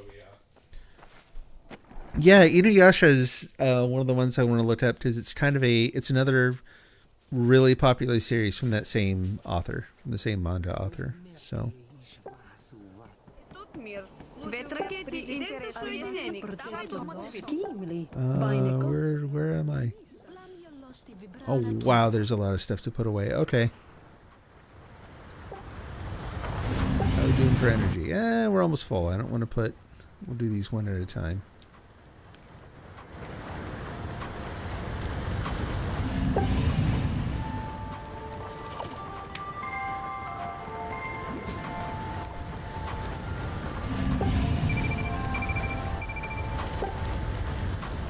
I have, over the last year, been watching a little bit of... My Hero Academia, and enjoying it in a very different way than I normally enjoy anime. It is not the sort of thing that I typically watch, but it's been a lot of fun. Wow, cool. Wish you had seen Lupin the Third. Can you not see that anymore? I've heard that's a classic. I've never actually seen that one. Протесты.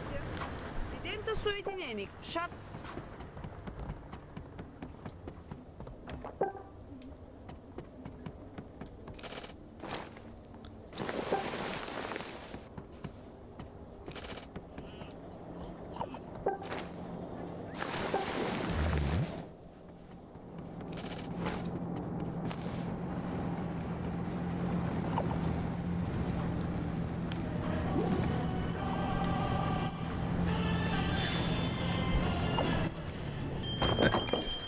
Okay.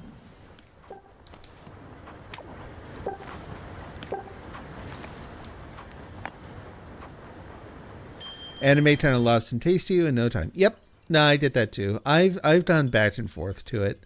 I will every once in a while kind of go, typically like around the holidays, I'll have some time, just time to kill, and I intentionally do not work stuff.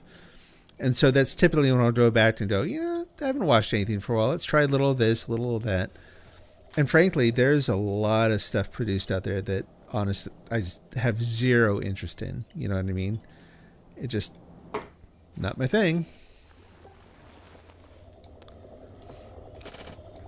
There have been a few very select things over the last years that I've enjoyed a little more, I think. Давай думать о том.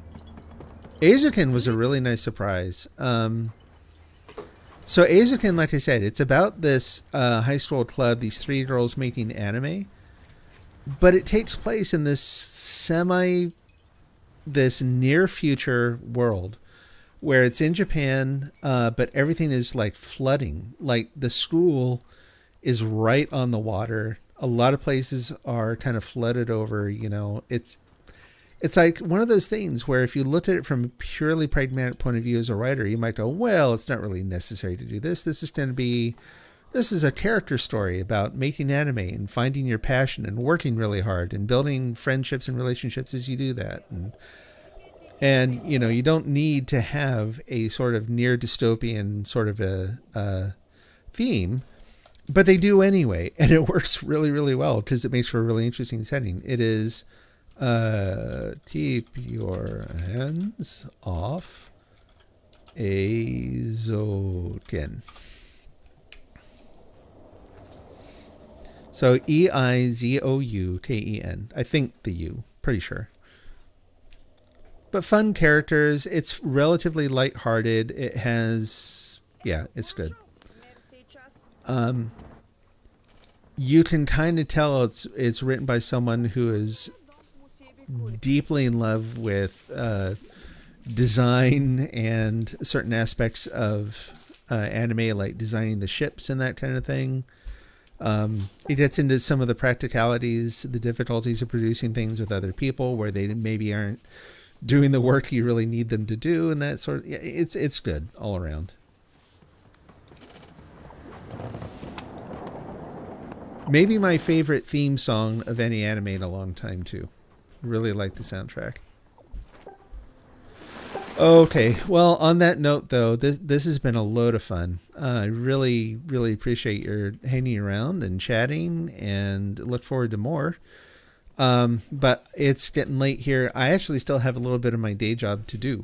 I intentionally stepped away so I could kind of clear my head, and I've got to go get some dinner and get back to it and kind of prep for the day tomorrow so that tomorrow goes well. Oh, bother. Better than this is going anyway. Really? Still? No, it's going to be too short. Or not.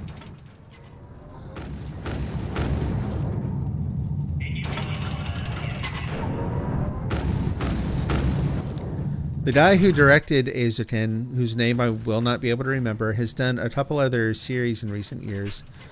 Series and movies especially, where he has a very distinctive, when he's working on his own project, he has this very distinctive illustration and animation style that I really like. And he does very different kind of projects too, which is always kind of fun. You never know quite what you're going to get from him. Alrighty, time to say goodbye to the town. Let me go check in my labor. That's that, which means the labor check-in's over here. Whoa, that is awesome looking. Yeah, I just got here, apparently. Wow. What is this? I have no idea. It looks Oasis-esque. Look at these trees. That is crazy. Turn around real quick. Huh? Look at these. Oh no. These trees. Oh, how weird. I've never seen that, where an island has its own tree style. That's new.